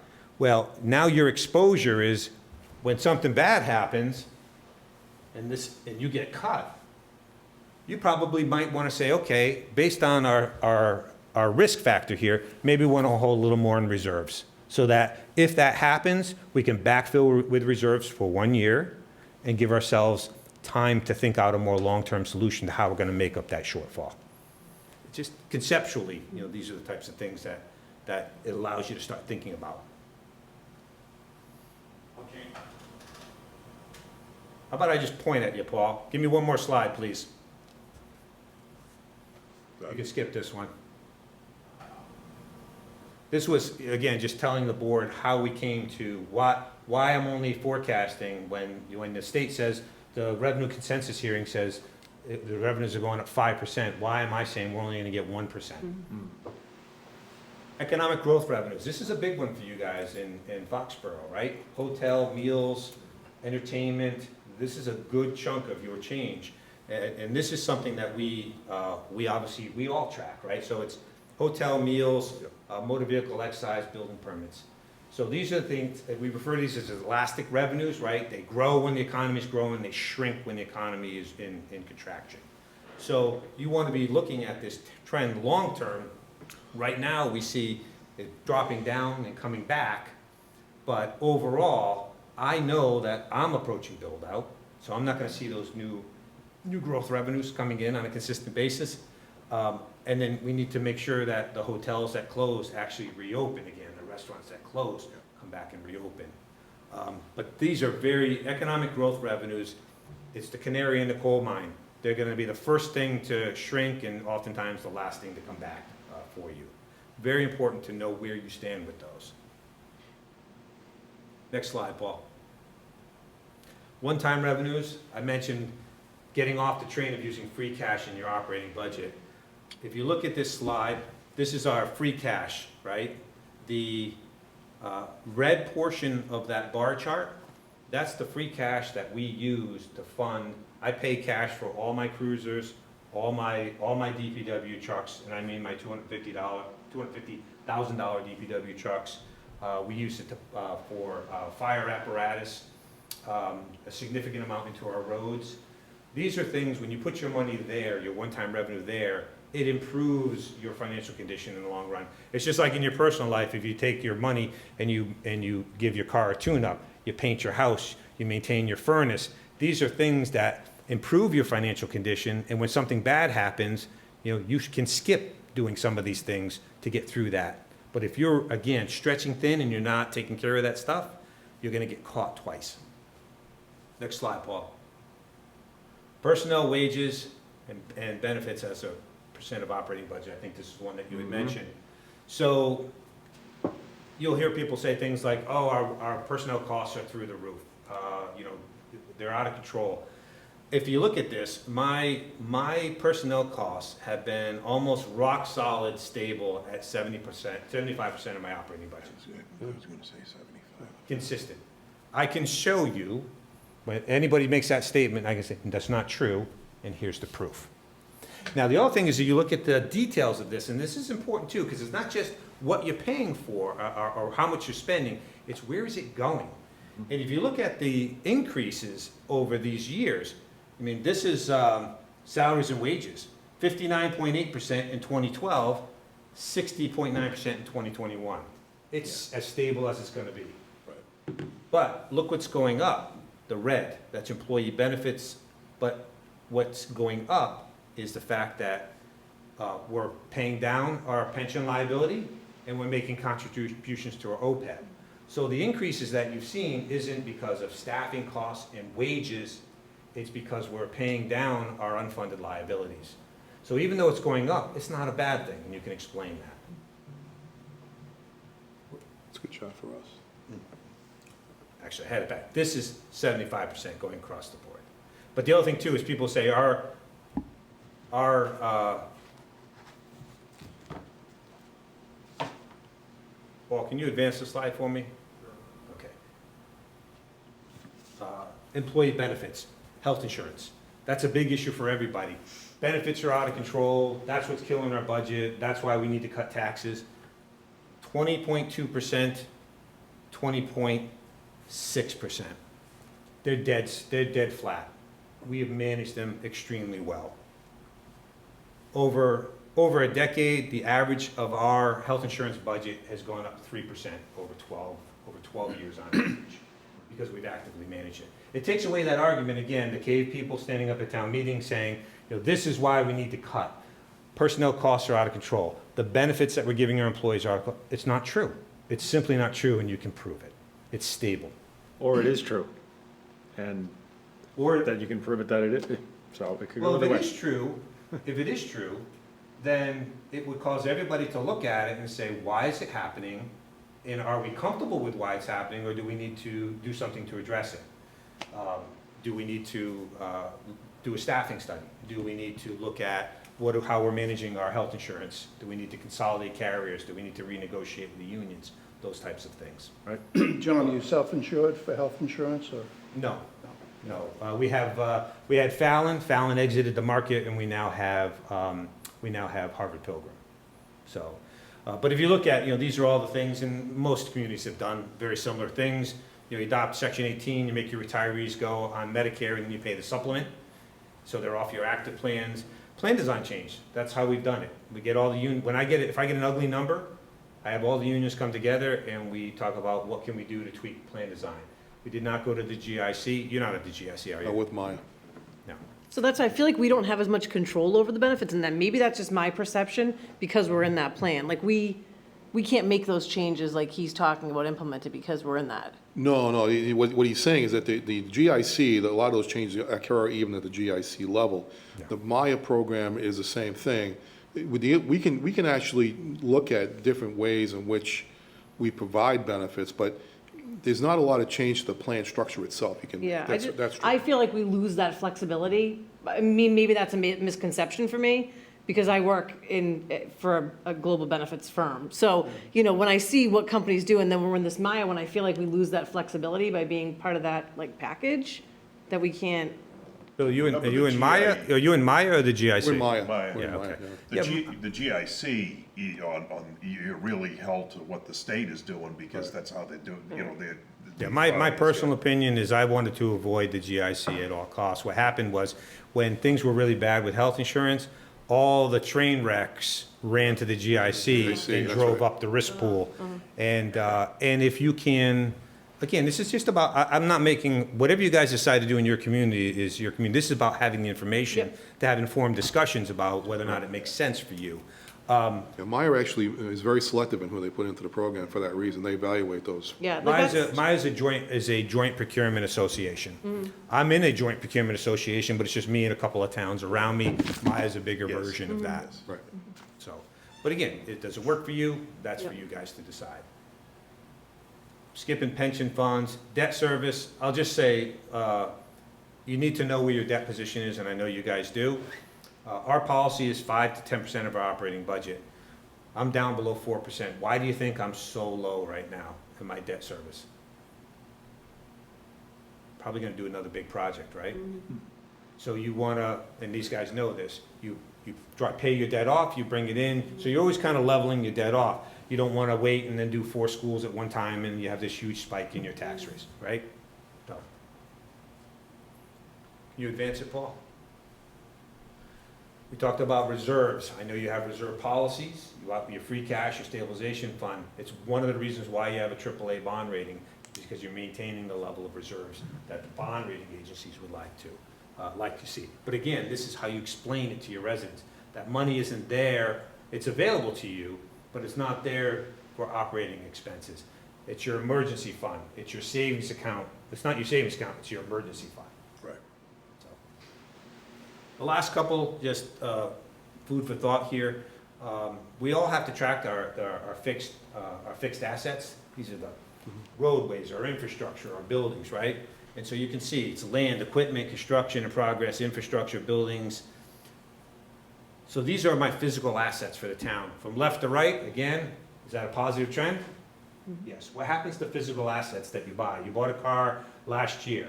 Is it worth more or less than it is? It depreciates, right? So what do you want to look at? Next slide, Paul. There we go.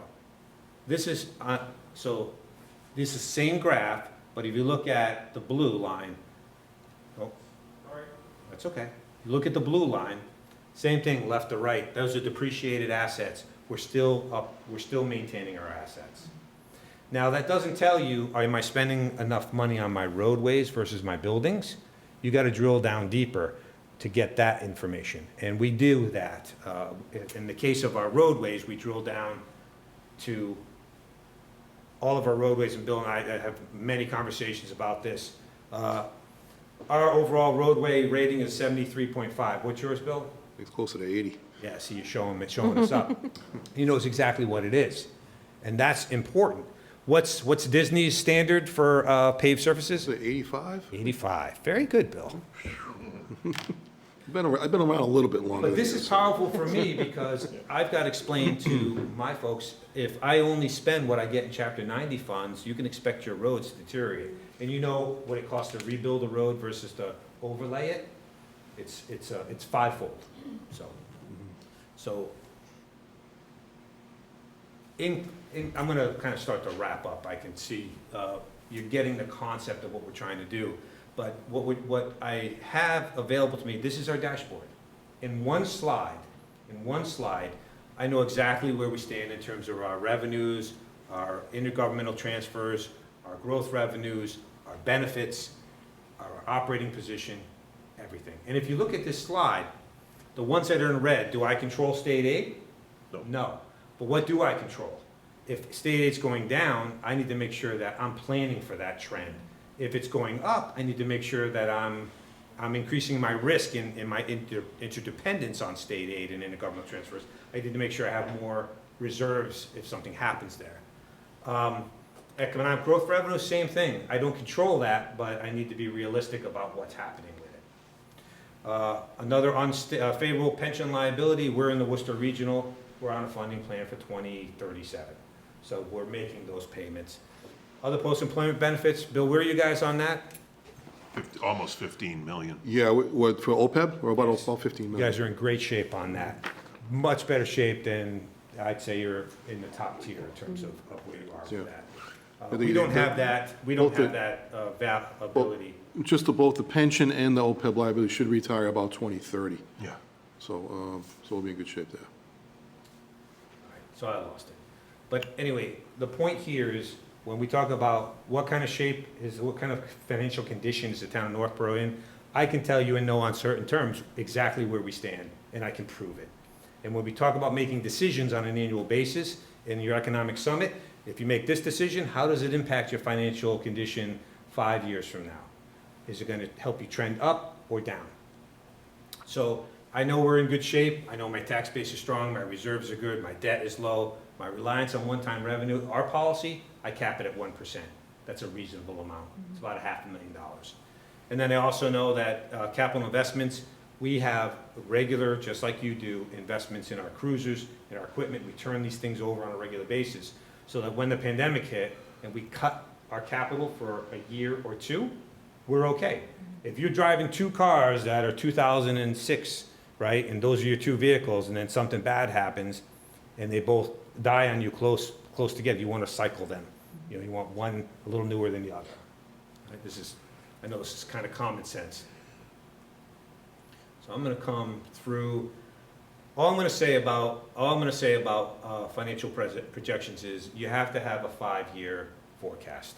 There's tons of ways to do it. You can have as detailed as you want or as general as you want. But here's the thing: when you meet in December, or in your case in October, to set the table for the upcoming budget, the financial trend monitoring looks back 10 years at where you've been. You have the latest information that you have in the current focus as you set the tax rate for the year you're in. And then you're forecasting forward based on that data point, forward 5 years. And it's in that context that you have the discussions about what you can afford and what you'd like to do and what the impacts are going forward. The biggest mistake that I see made in municipalities is that we don't provide enough context for decisions. People have a gut feeling, and they may even actually know based on their years of experience. A manager or a long-term board member has a good sense of why they would support a building project or why they would support adding new staff to something or expanding services. But what you really want to be able to say is, I support it because I know it's sustainable, and I know we can maintain this moving forward. And I know in the long run, and for us, the long run is just 5 years really, that our financial condition is going to be solid. And John, do you base that on assumptions or what's approved? So We take the final, in November, the final budget is set, your tax rate is set. You have that data point, and then we make assumptions. Okay. So and the big one is, I know where under Prop 2.5, I know what my local taxes are gonna be. I know based on my trends, I'm looking at 1.5% for state aid. Motor vehicles, a little bit more sketchy, because you don't have that data point just yet. But your local receipts, you have some sense of that. And so really the key is just when you get everybody together in the room, is just getting everybody to say, yeah, that sounds reasonable to me. And if somebody's at the table, one of your large budget items are at the table, and they're saying, I need 10%, and you say, we're not gonna have it. So we need to figure out how we're going to get agreement on what we're going to increase. So in other words, a school is not approved, but we expect that we're gonna need to renovate a school. It gets built in. It gets built into the model. Absolutely. Great. You make your debt assumptions, your interest rate, and that gets built into the model. Your capital plan, that one leg of the stool, that capital plan, 6 years out, that is in your 5-year projection. So if you know you're gonna have a big building project or a large apparatus, you're buying a ladder truck for $1.5 million, that is built into those projections. Skip these. This is just information about literally the slides that I'm using as I'm educating my boards and committees. Paul, can you advance the slide for me, please? One more. So this is the slide that I think you're in a very similar position to Northborough. You have excess levy capacity, right? So your budget increases aren't just 2.5.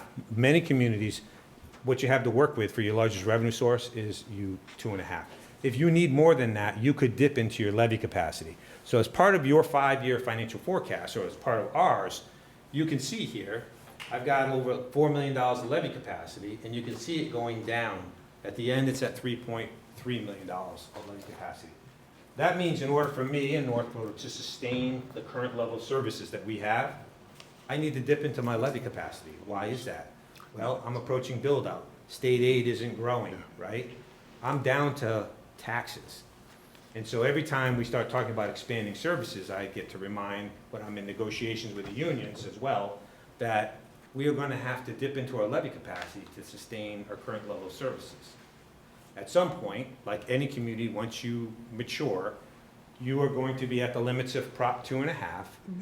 And so what you want to do, what your job and the manager's job and the finance team's job is to forestall that as long as you can with good planning. So it's okay to dip into it, you replenish it a little bit, you use a little bit, but you always want to know 5 years out, are you looking at an override based on your current spending trends? We don't have a lot of excess capacity though, John. No, we have some, very What do little. you have? I'd say, what do you think? I mean, it's like, it's under $100,000 though. It's not. So you guys are, so you are bumping up against it. Yeah, we're bumping up again. We've been, it's been that way since I've been here. So that's important, that's critical, because how you do your forecast is, it may be a little bit different. We do our forecasting by backing into what is a reasonable increase and how much of the levy capacity we might need to maintain services. We've looked at the potential that if, you know, say if a big project gets built up on Route 1, which is still in the planning stages right now, that could create an excess levy capacity situation for us at that point. So I'll just share, the story in Northborough is we had the first Wegmans in the state, Yep. right? That was a big victory for us. There's a 600,000 square foot mall that went in, including Wegmans, during the last recession. So it was really came at a great time for us. And rather than have the school department and the general government all jump budgets because our revenues jumped up, we didn't tax to the max of 2.5, and we created levy capacity, right? And so, again, this is the plan to draw it down. It's always about smoothing the impacts. You don't want wild swings. You want to smooth off the impacts about, for the taxes, right? But you can see, these are our projections. They've been, what's happening now? You always, if I've got bad news, I want to tell you that the bad news is coming in 5 years from now, and why. So then we can make sure that we're having conversations about, well, why aren't we adding more staff? Why aren't we expanding services? All the pressure for us in the coming 5 years is on the tax bill. It's as simple as that. The economic growth revenues aren't there, state aid isn't there, it's taxes. It's okay, because we've planned well, we're gonna be able to maintain services, but we want to make sure that we're just not letting things on a tear. Yeah, we really have a relatively low debt capacity here right now, so that's actually a good thing for us, but we're actually going to be up against some pretty big projects. Yeah, we know there's some There's a couple, there are like 2 or 3 projects that are coming up. Paul, can you advance the slide for me, please? There we go. Okay. I'll spare you the line by line asking you. Just keep in your mind, and I know intuitively when you look at this, you're gonna know it. But how do towns, municipalities, or any organization, private sector for that matter, get themselves into financial trouble? Unsustainable collective bargaining could be wages, could be minimum manning, minimum staffing, taking on too much debt, running operational deficits in some form, expanding staff. If you have a pattern of your expenses outpacing your revenue stream, your recurring revenue streams, that's a warning sign. Failing to address unfunded liabilities, nothing sexy about paying OPEB, nothing sexy about paying your unfunded pension liability. But if you don't do it, if you're not making real contributions to that, then it's going to come back and take a big chunk out of your operating budget in the future. And the reason why that's important is you want to have these numbers because I know you guys get this because you're doing it. But you need to be able to communicate it to people that don't understand this, that don't get it, and only care about the class size or the service in their neighborhood that they want. It's about communication, having information, real information that is an opinion. So, last slide, Paul, and I'm going to wrap it up. So the one commonality for municipalities or organizations in general that get themselves into difficult positions is they're not tracking these indicators. They're not tracking this information. And when they see something that's not pleasant, like remember the first time Bill had to come to you and say, yeah, Gatsby's making us measure OPEB and it's a really big, hairy, ugly number. And nobody's addressing it. Most people are still continuing to ignore it. Well, the people that continue to ignore it are going to be the ones that are in trouble. Communities like yours that addressed it and took it head-on with policies and funding mechanisms, you're going to do it. If you don't do this, if you don't track it, if you don't have this information, you're not reporting it, you're not communicating it, and you're not in agreement, then you're gonna be one of the communities that ultimately will fail. So that's the power of this type of information. And again, this is one leg of the stool. You got to do all three legs, and you also need to know that you're pointed and you're going after what you all agree on are the priorities for your community. So that's my spiel, and I know I went over my time, but I appreciate No, your but I mean, that patience. was really, really helpful. And I think for me, the biggest thing going forward now is how do we do it? So I don't want to put words in anyone's mouth, but I feel like we as a board, and Dennis, this is before you, but feel like this is something we wanted to move towards. I feel like, Marie, I don't want to put words in your mouth, but I heard you say you want to move to this. It's just a matter of when and how. So I think that's the next piece that we need to meet about, is to have a plan that, we can measure and stick to really roll this out.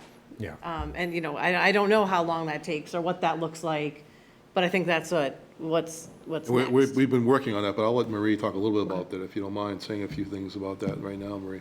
Yeah, those are, the trend monitoring along with the budget award, definitely top two, I would say, my priorities. Can you hear me? Okay. I know I have the same book that you showed from the ICMA, so I've been looking at that.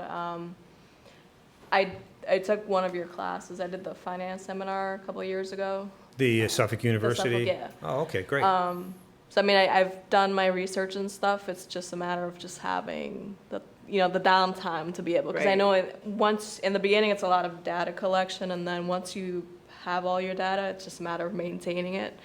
But I mean, it's something I would like to see within the next year or two done, both of them.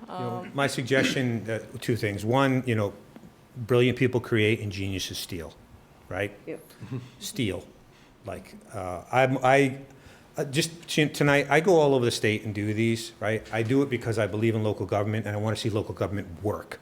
I don't like the deterioration and the fighting and that. I want it to work. And in my mind, at a minimum, following best practices with good information and process is at least one thing you can take out of the equation for people to fight over. But I'm here on my own time. Thank you. In the fall, I'll be training the Association of Town Finance Committee members, best practices in budgeting 101. That's the overall package. If any of your folks here would like to go to that, I'm going to be doing the whole GFOA overview and the pieces that you need to do in more detail about your budget itself, although you guys are in pretty good shape, actually. I was playing through your budget this afternoon. You're very close, I think. And just pushing things over the line sometimes just takes a little bit of focus. The other thing I would suggest is that, in my experience, you need a point person, and you have one, but she can't be left on her own. You need to get people around who are willing to take pieces and to help shepherd this thing through. And the big hump is doing it. Once it's together, then you're just updating. This whole indicators, and it's a whole report. I can leave you a copy of our budget if you like, but there's a whole section 9. It's not just these slides. These are all the information is explained. But each year, we just update it. The updating isn't a big ordeal. My finance director primarily does it. I edit it, and then it's done. But getting it compiled initially is the Data load is Yeah, so I think my two big asks, and I know I'm way oversimplifying this, but it would be for us to pick a year or a date that we're marching toward this to get it done. And then I think in the shorter term, it's taking things for our financial summit.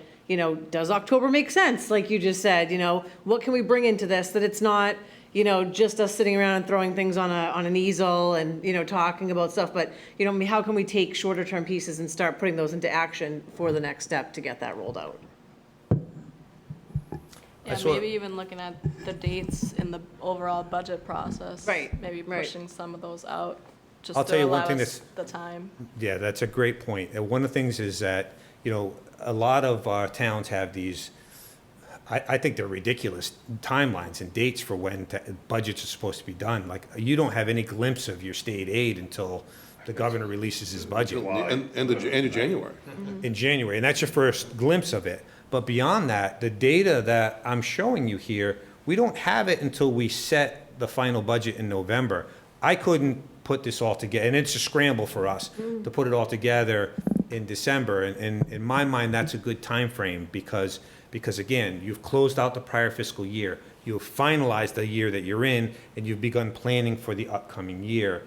And that's a good time. You want people to have this information before they go off and put their budgets together, so they have that context, so that they know I can't come back and ask for a 9% because I know it's not sustainable.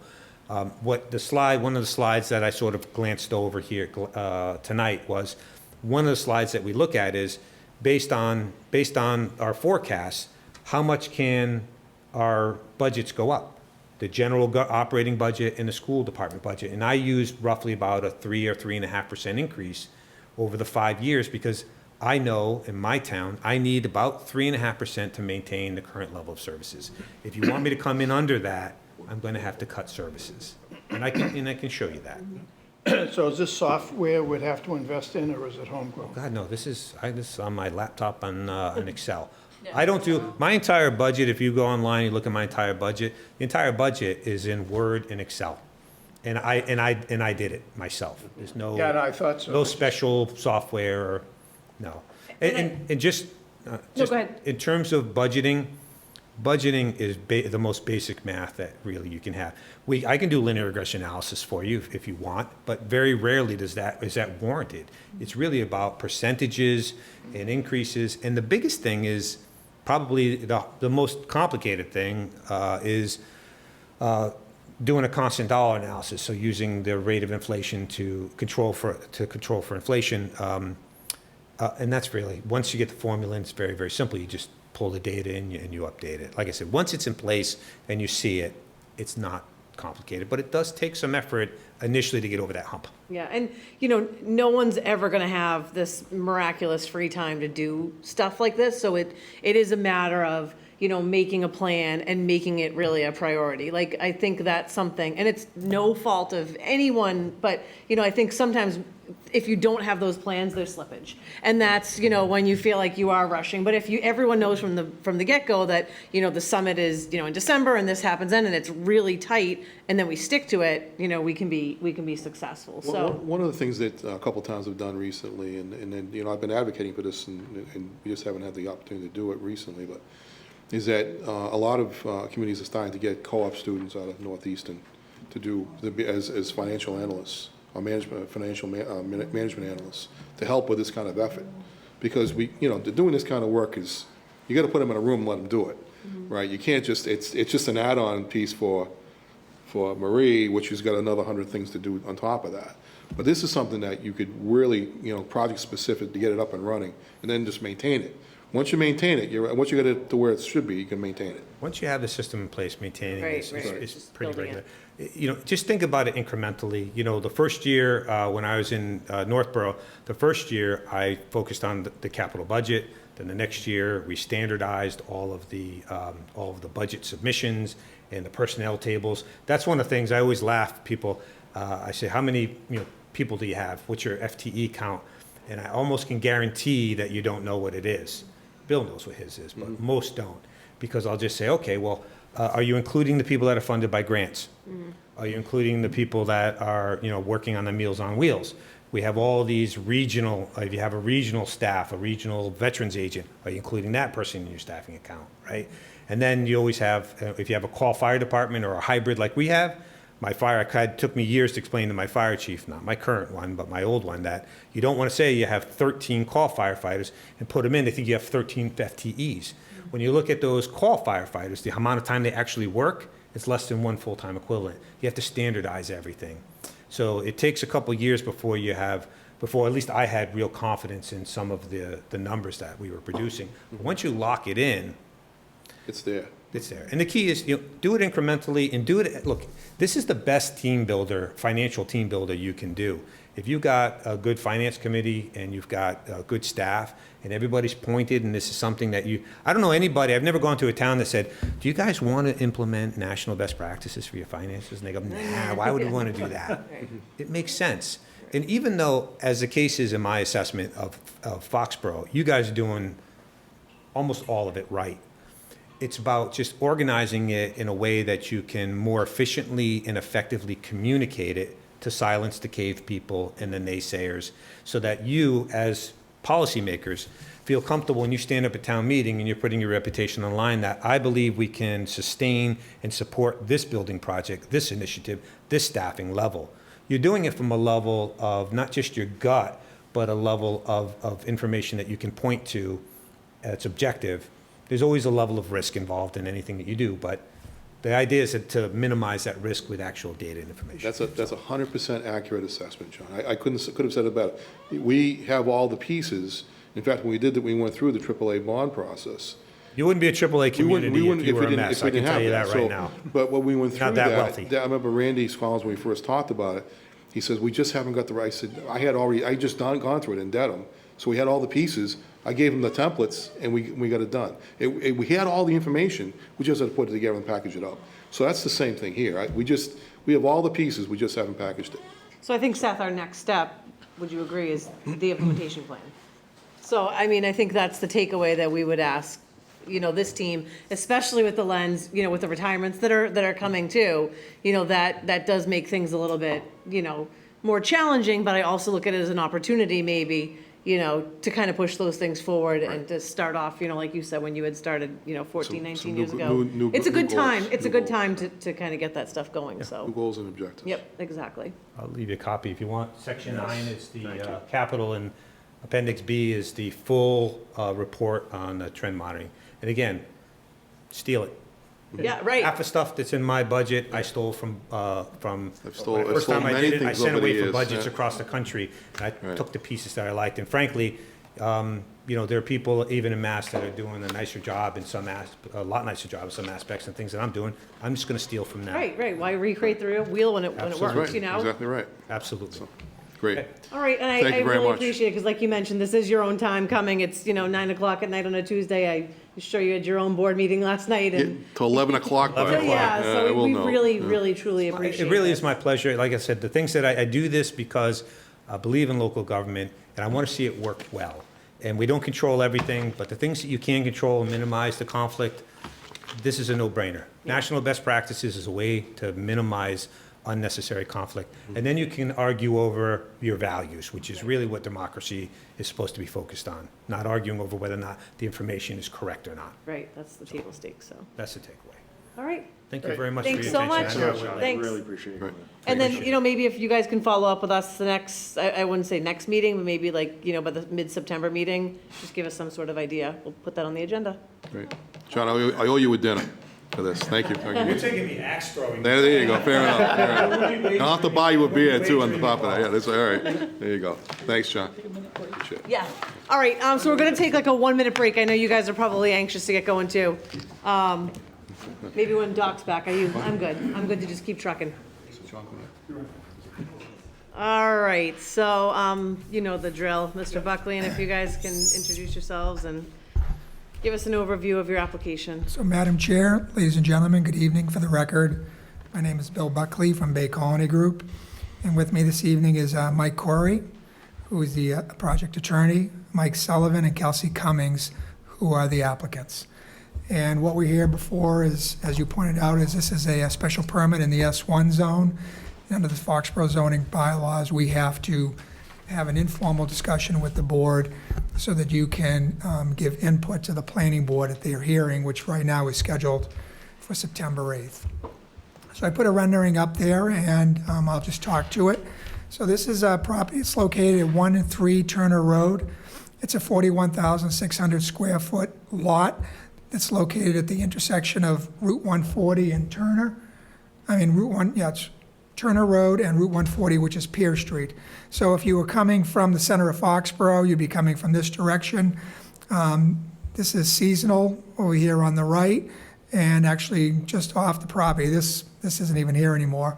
Over here to the left is I think it's parking lot A, employee parking lot for Gillette Stadium. It's about an 800 car parking lot.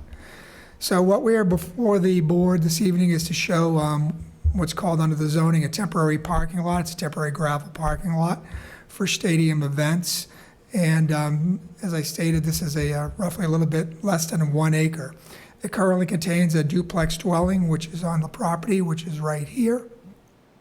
And what the applicant would like to do is to create a parking area where during stadium events, they'll be able to park 54 spaces. So as you can see here, this light gray is the existing driveways. There's 2 driveways that come in off of, one comes in like right at the intersection of Turner and Pierce, and one comes in directly off Pierce. Right in this area here, there's an island, which I don't show, which I will show by the time I do this again. So that is the access to here. There will be no change in the access for this design, and what will happen is vehicles will be able to come in from this driveway, which is on the east side, and come in through this kind of brownish area, which is the area where the proposed parking will take place. It's the 9 by 18 parking spaces with a minimum 24-foot aisle, which is what the zoning requires. And in the back here, it's a little bit more. So one of the things here, one of the issues we have is access to safe access out to Route 1.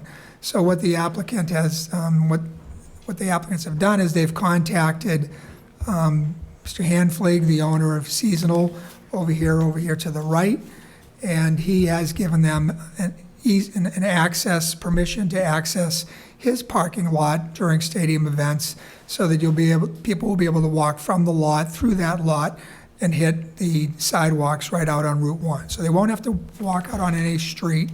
They'll just walk through here, and we show the access point right here. It's about halfway down.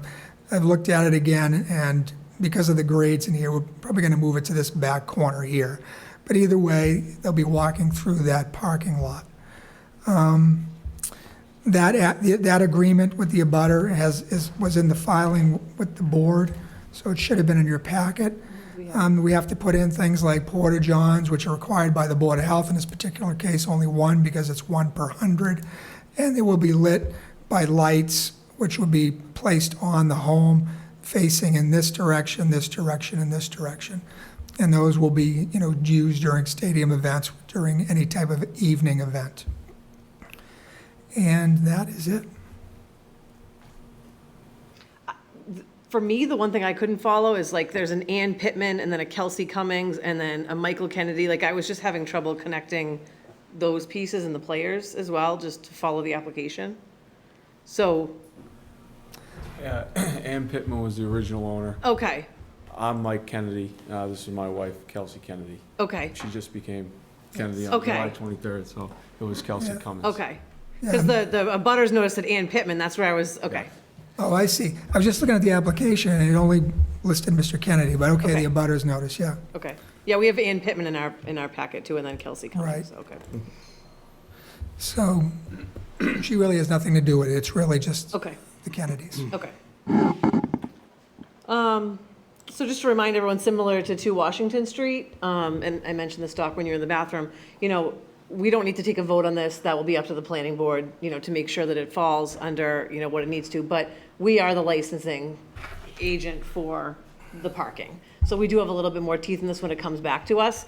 I know you guys did start working on this before you had the applications and you received a cease and desist. So, you definitely want to play by the rules, get off on the right foot, and make sure you follow the right process. That is very important to us, which I'm sure you understand the severity of that now.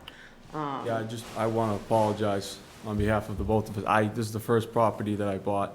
I had absolutely no idea that we weren't allowed to clear trees, and then I hired Mike Corey and Bill Buckley, and they told me to stop all work immediately, which we did so. Again, I apologize sincerely on that. Yep, no, just I think it'll help you. Absolutely. It'll help you going forward, if you, for sure. So does the board have any questions or anything? I mean, I know we'll follow this on the planning board, but there's a public hearing that will go with it at the planning board. All the abutters have been noted. This is really kind of more informational for us.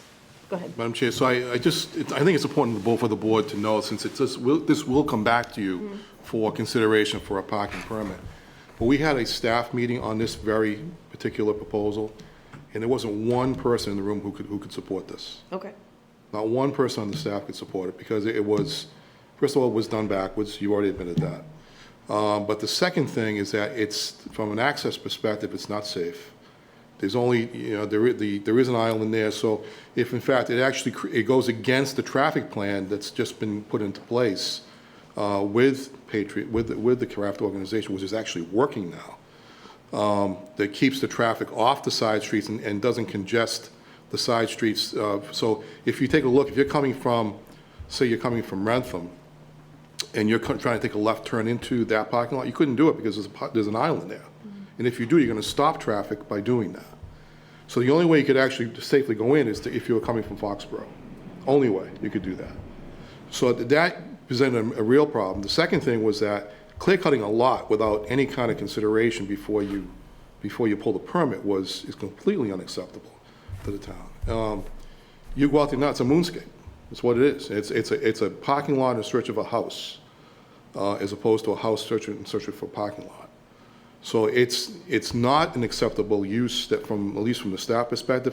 And I got to tell you, I've never been in a meeting before, staff perspective, that actually where every one of them in the room said, bad idea.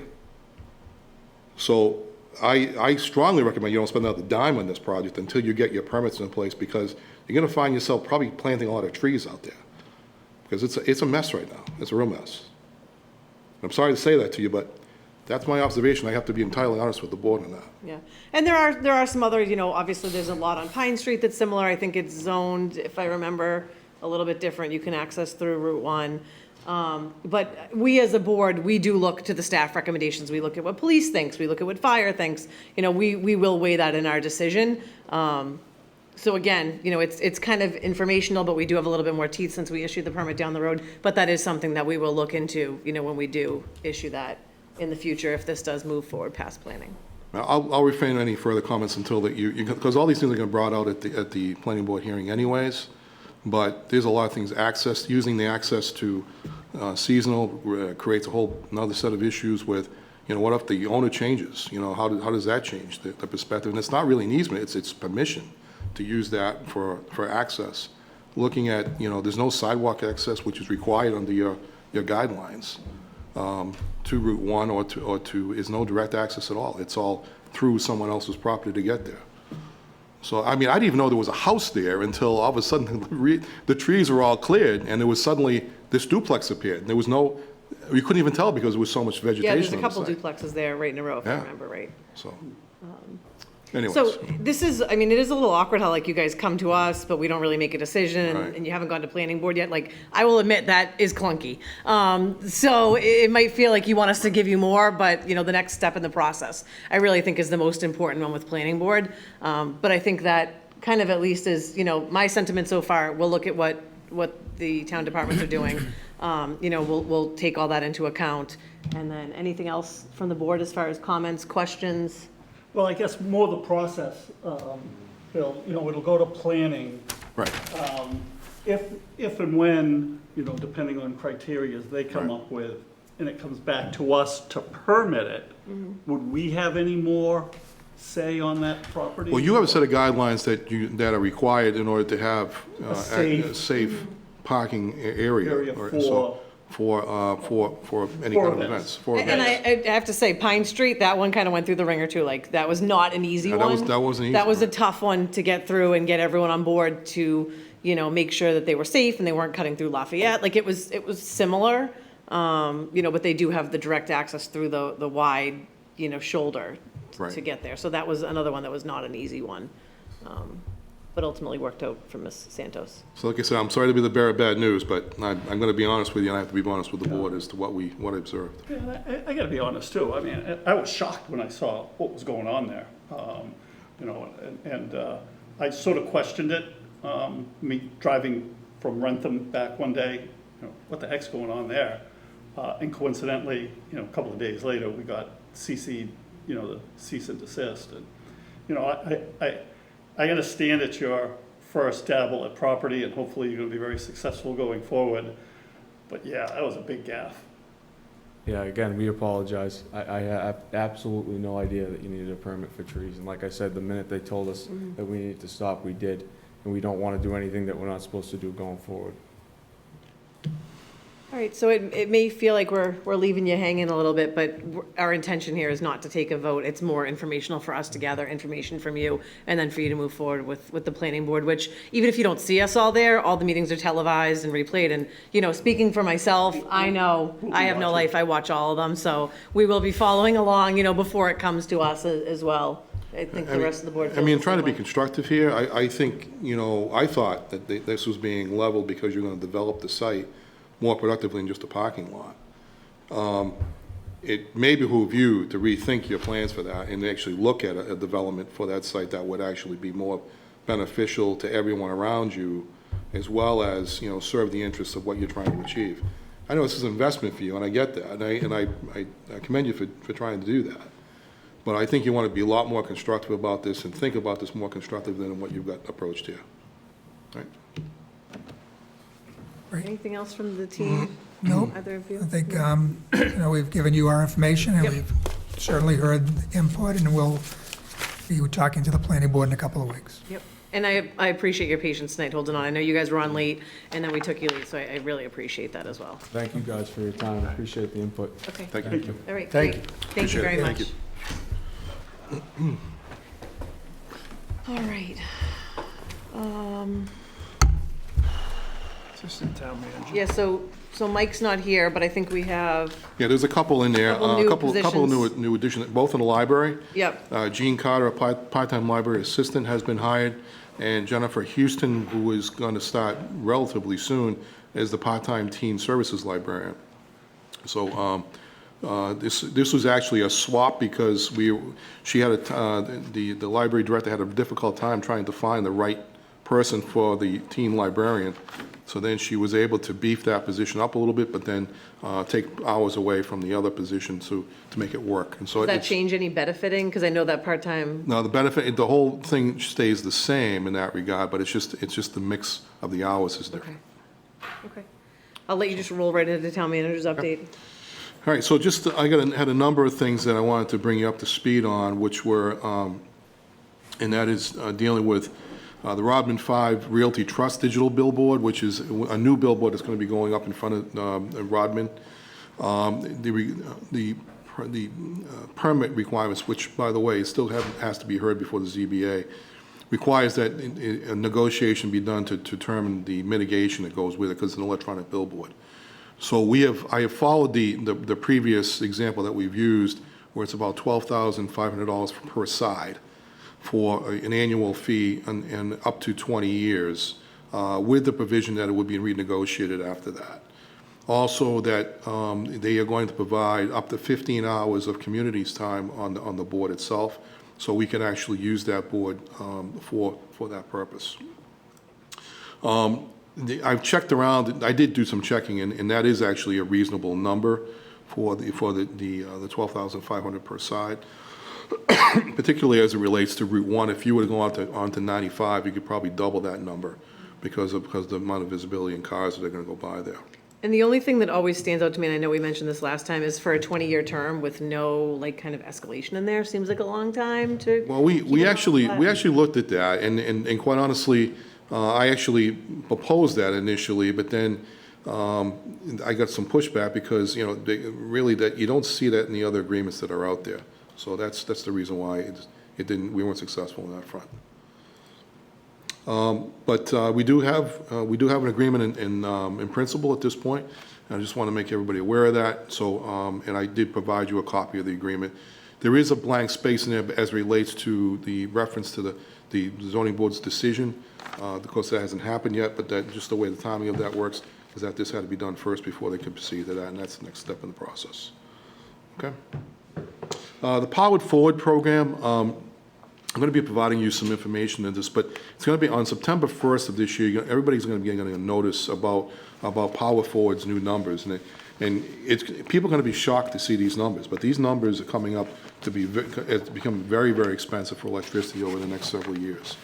I actually, strangely enough, I heard it on CNBC this morning that they were talking about this very issue, how gasoline costs have come down a little bit, but the savings that you're going to see will easily be eaten up by the oil prices that you pay for the heating costs as well as your electricity costs in the fall. And what I was really shocked to see was that the rates were going to go from approximately $10 per kilowatt hour up to about $16 per kilowatt hour. So that's a 61% increase over the current rates. That's going to impact each household, the average household, by about $40 to $42 a month. So that's a big jump in comparison. So I just want everybody to be aware of that. I want to announce it tonight, so when you see it, don't be too shocked that you didn't hear it first from us. But I will tell you that that is the way the world is right now, and it's unfortunate, but we're being affected by world events, not just things happening in the United States, but around the world. So it is a geopolitical concern that we have to deal with. What's also interesting is that the program has been very successful by and large over the course of several years, and we've saved approximately $2.7 million for residents in terms of electricity costs. I will say also that the program continues to be successful, and I do anticipate, even though the rates are so high, that the rates will still be competitive with the national grid rates. So even though they appear high here, these rates are actually locked in for 2 years. So even though they're high rates, it does give us some protection for upward pressure over the next several years, at least until, now if they come down, obviously it's been a gamble in the wrong direction, but I don't anticipate that see that happening over the course of the next 24 months. We've talked at length with a consultant about that to see what their thoughts are, and they agreed. So that's where we're at in that direction.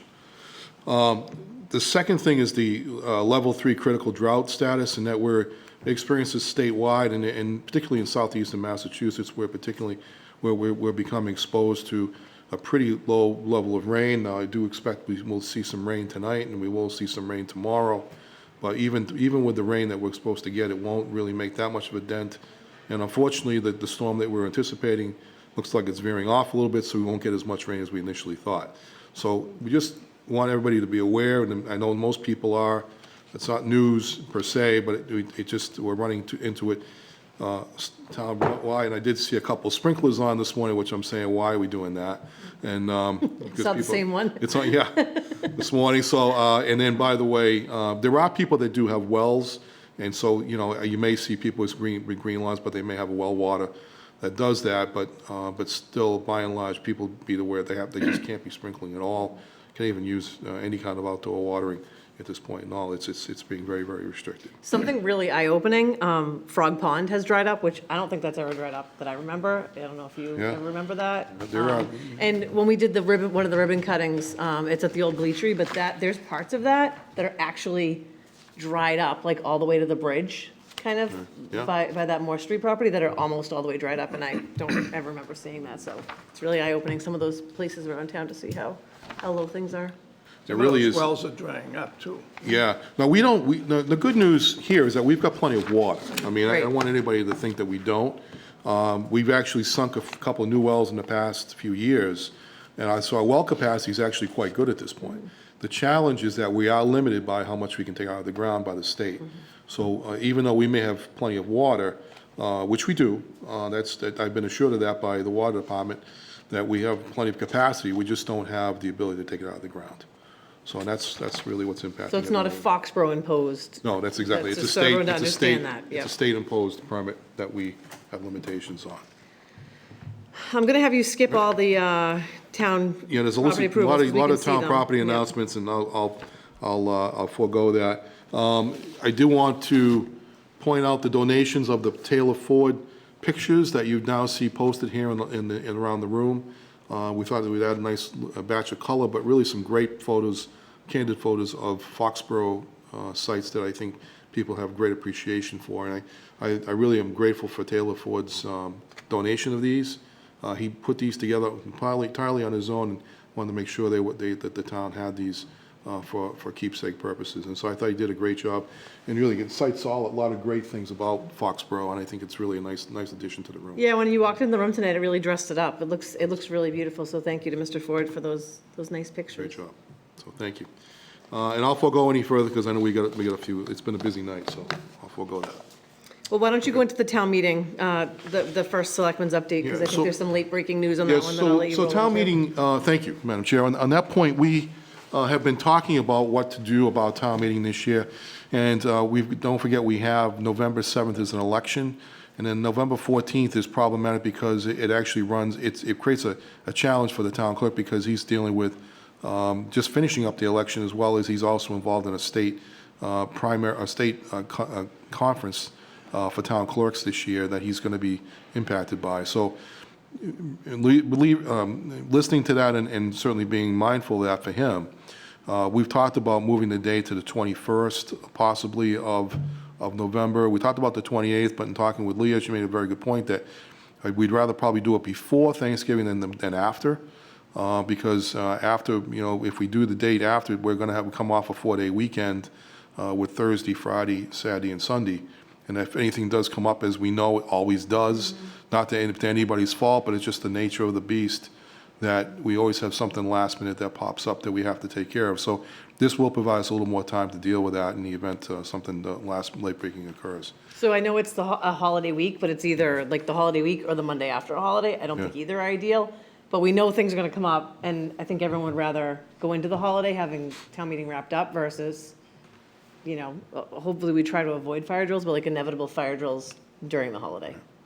Does that, okay, so town meeting opens with the elections, correct? Or is this different? No, this is different, yeah, this is that's special annual. town meeting, yeah, that's the annual. So that election That's has right. nothing to do with That's a state election for the governor. So we can have it any time and there's no That's right. time frame. The only time it would be a problem is if we had something on the warrant that needed to get done before setting the tax rate.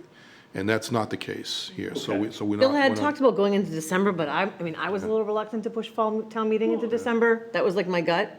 November 21st. Yeah, okay, I think so- it's good. That's a good date. So the only person I need to confirm that with is the moderator, Frank Spillane. He's away this week, so I want to confirm with him if his availability to make sure before we firm the date up. So, but I have reached out to him. I'm waiting back. I'll speak to him next week and we'll try and get it squared away. But Bob said that date was fine with him. I think we'll work around that and just use it as a target date for now. And if we need to set, I'll have the board set that as a date in September, the first meeting in September, and we'll close the warrant and get it squared away. I just one point of business on that. So it looks like we may be looking at something for the DPW building for a bond issue to try and get that project going, because it looks like Taylor School might be moving up a little faster than we thought. So having said that, this project actually would fit in nicely with our bond schedule, something that John talked about earlier tonight. We've got just about the same amount of money rolling off that we would put back on. So as a result, it would actually be a nice, even impact to the bond schedule. So we're looking at, it's probably about a $4 or $5 million, probably closer to about a $5 million project.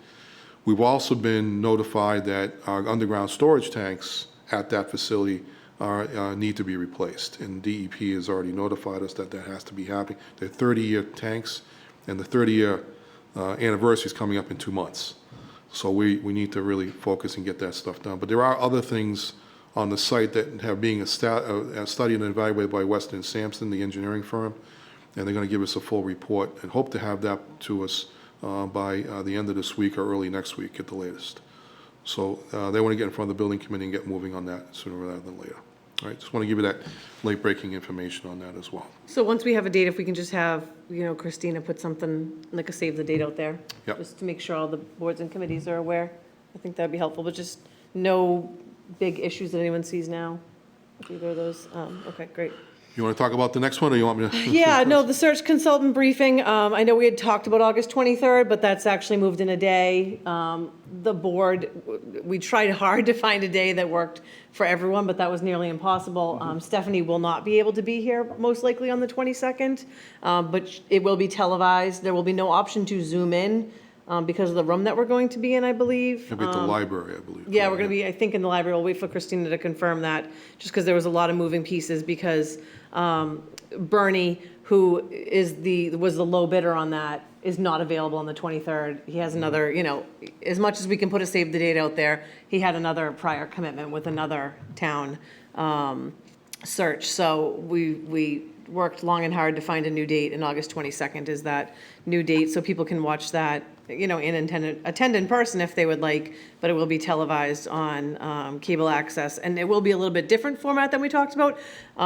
In talking with Bill and procurement, it will be the lowest bidder. We had thought it would come down to four bid. There was one that was low. I've looked through the proposal, and everyone actually has it in here, so if you haven't looked at it, it's printed out for you. Definitely review that before the 22nd. So it will be more of a meeting with him giving us what the timeline looks like and next steps than us interviewing candidates, because with the municipal process, he is the low bidder, you know, and capable and qualified to perform the I mean, service. he's actually one of the better ones out there right now to do this work. I mean, not to take away from any of the other bidders that did it, but because they're all good. But I think Bernie probably does the most recruitments right now of anybody in Massachusetts. Yeah, and we didn't know he'd be the low bidder, but Yeah, he is the exactly. one that is in the process of doing the search with the town that I spoke to, and the Board of Selectmen that I spoke to. They are working with him. So I have already spoken to another municipality that was in the middle of a search, you know, and happy at that time. I can obviously reach out to her again, but it was good that kind of worked like that as well, so. The only other thing I was going to mention is it's exciting talking about economic growth. We've had 3 ribbon cuttings in the last like 4 days for new businesses opening up in town. So there is the Squadron 21ers that came in here for the cornhole. Remember, we met them.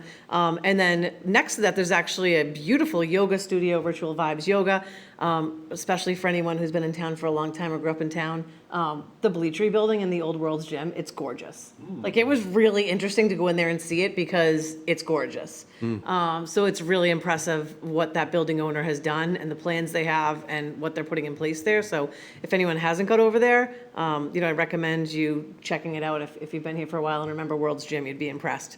And then the other one, Boulevard Barbershop, which we did a grand opening this morning with them. One of the business owners lives in town. They're experienced barbers that have opened up in Forbes Crossing between Foxborough Mandarin and Bangkok Cafe. So it's good to see. We haven't seen a lot of new business. Like we talked about, we got the fire station, the Vietnamese place, and the sushi place, and the Crazy Axes. There's a lot going on. It's exciting. Forgive me. Yeah. But I've been here a long time. I thought that was always called Foxfield Plaza. It changed a long time ago to Forbes Crossing. I still call it Foxfield Plaza as well. Because I couldn't go this morning because I had another commitment, but I was going to call you and say, where are we meeting? So when it was renovated and like Yeah. Starbucks went up and all that, That it became Forbes Crossing. That's right, Really? yeah. Yes. Is it So- on the top Yeah, he of the- renamed it. Yeah, it's It is, It's yeah. on the name. Yeah. Yeah. It's on the board. Yeah. So, and it's actually, is it like Foxborough Boulevard? It's, the address isn't Central Street anymore. Yeah. It's like Foxborough- 250 Foxborough Foxborough Boulevard. Boulevard, So right. what used to be like, I don't know, whatever it is 369 Central, even the address has changed. So that Forbes Crossing is Foxfield Plaza. Bradley's Freddie. Plaza has a new name too, Doc. What does? Bradley's Plaza. Yeah, it's- Oh, no, it Java, doesn't. It's yeah. always Bradley's. Right? and I told the poor sushi guy that he was opening it friendly, so that's right. Things do change eventually. yeah. things do change. And, you know, speaking of change, we had another ceremony this evening. Again, just thanking Schneider Electric. If you're up on the Common, there is a new plaque there just to thank them for their partnership and investing in the community and the lighting. There was actually a meeting with Mark Craig and Renee and Heather Harding, and I kind of all met on the Common, talked about Christmas lights or holiday lights, how we can get businesses involved. So not just the town doing something, but, you know, how do we get them to have skin in the game as well to participate? So that's underway as well, and I think exciting. So the infrastructure is there now to Now we've gotta actually make do use that. of it, Now yeah. you can make use of it. Yeah. That's right. So any other updates before we roll into a lot of action items? I think we've got 7 or so. No? Nope. Okay. Oh, and our next meeting, are we skipping one, or was this, so the 16th? We're not meeting on the 30th, just to remind everyone. And then we meet on the 13th and the 27th of September.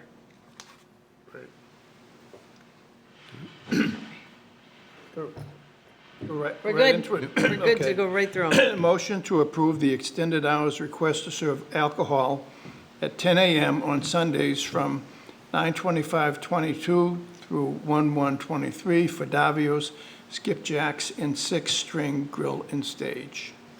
And just under discussion, so these are different than the ones that we've seen. These are not for Patriots games. These are for brunch to start earlier, so that's for every Sunday. So that's the only thing, just calling out to the board. But it's similar to what's been done in the past, and the brunch menus are here. Second. All right, all those in favor? Aye. Motion to approve the extended hours request for Scorpion Bar, CBS Sporting Club, Citizen Crust, Renaissance Hotel at Patriot Place, Saga Hibachi Steakhouse and Sushi Bar in Splitsville to begin serving at 10 a.m. on September 25th, October 10th, November 5th, is that 5th? 6th. 6th, and 20th, and January 1st, 2023. Second. All right, and these ones are the Patriots games, so all those in favor? Aye. Motion to approve the Knights of Columbus use of public way application for the annual Tootsie Roll Drive on October 1st from 8 a.m. to 1 p.m. on the corners of the Common. Second. Any further discussion? All those in favor?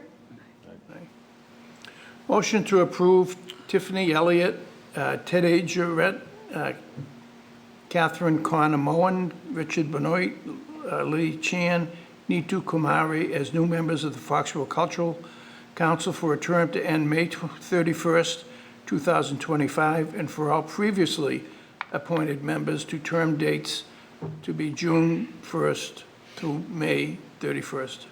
Second. Under further discussion, just if you remember, this is the one committee that had like appointments kind of all over the place due to grant cycle, so this is getting them on track and a bunch of new members. Thank you so much for joining the community and volunteering on this important committee. Bunch of new members. Yes, it's exciting, yes. So, all those in favor? Aye. Motion to approve the state primary election warrant. Any discussion? Second. All those in favor? Aye.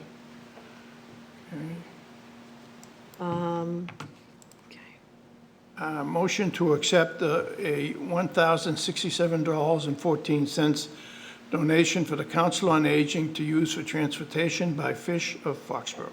Second. Any further discussion? All those in favor? Aye.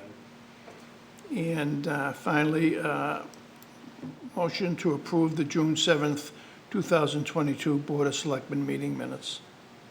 Second. All those in favor? All right, and just motion to adjourn. Motion to adjourn. Second. All those in favor? Aye. Thanks, everyone. Good night. Good night, everyone. Only 5 minutes late.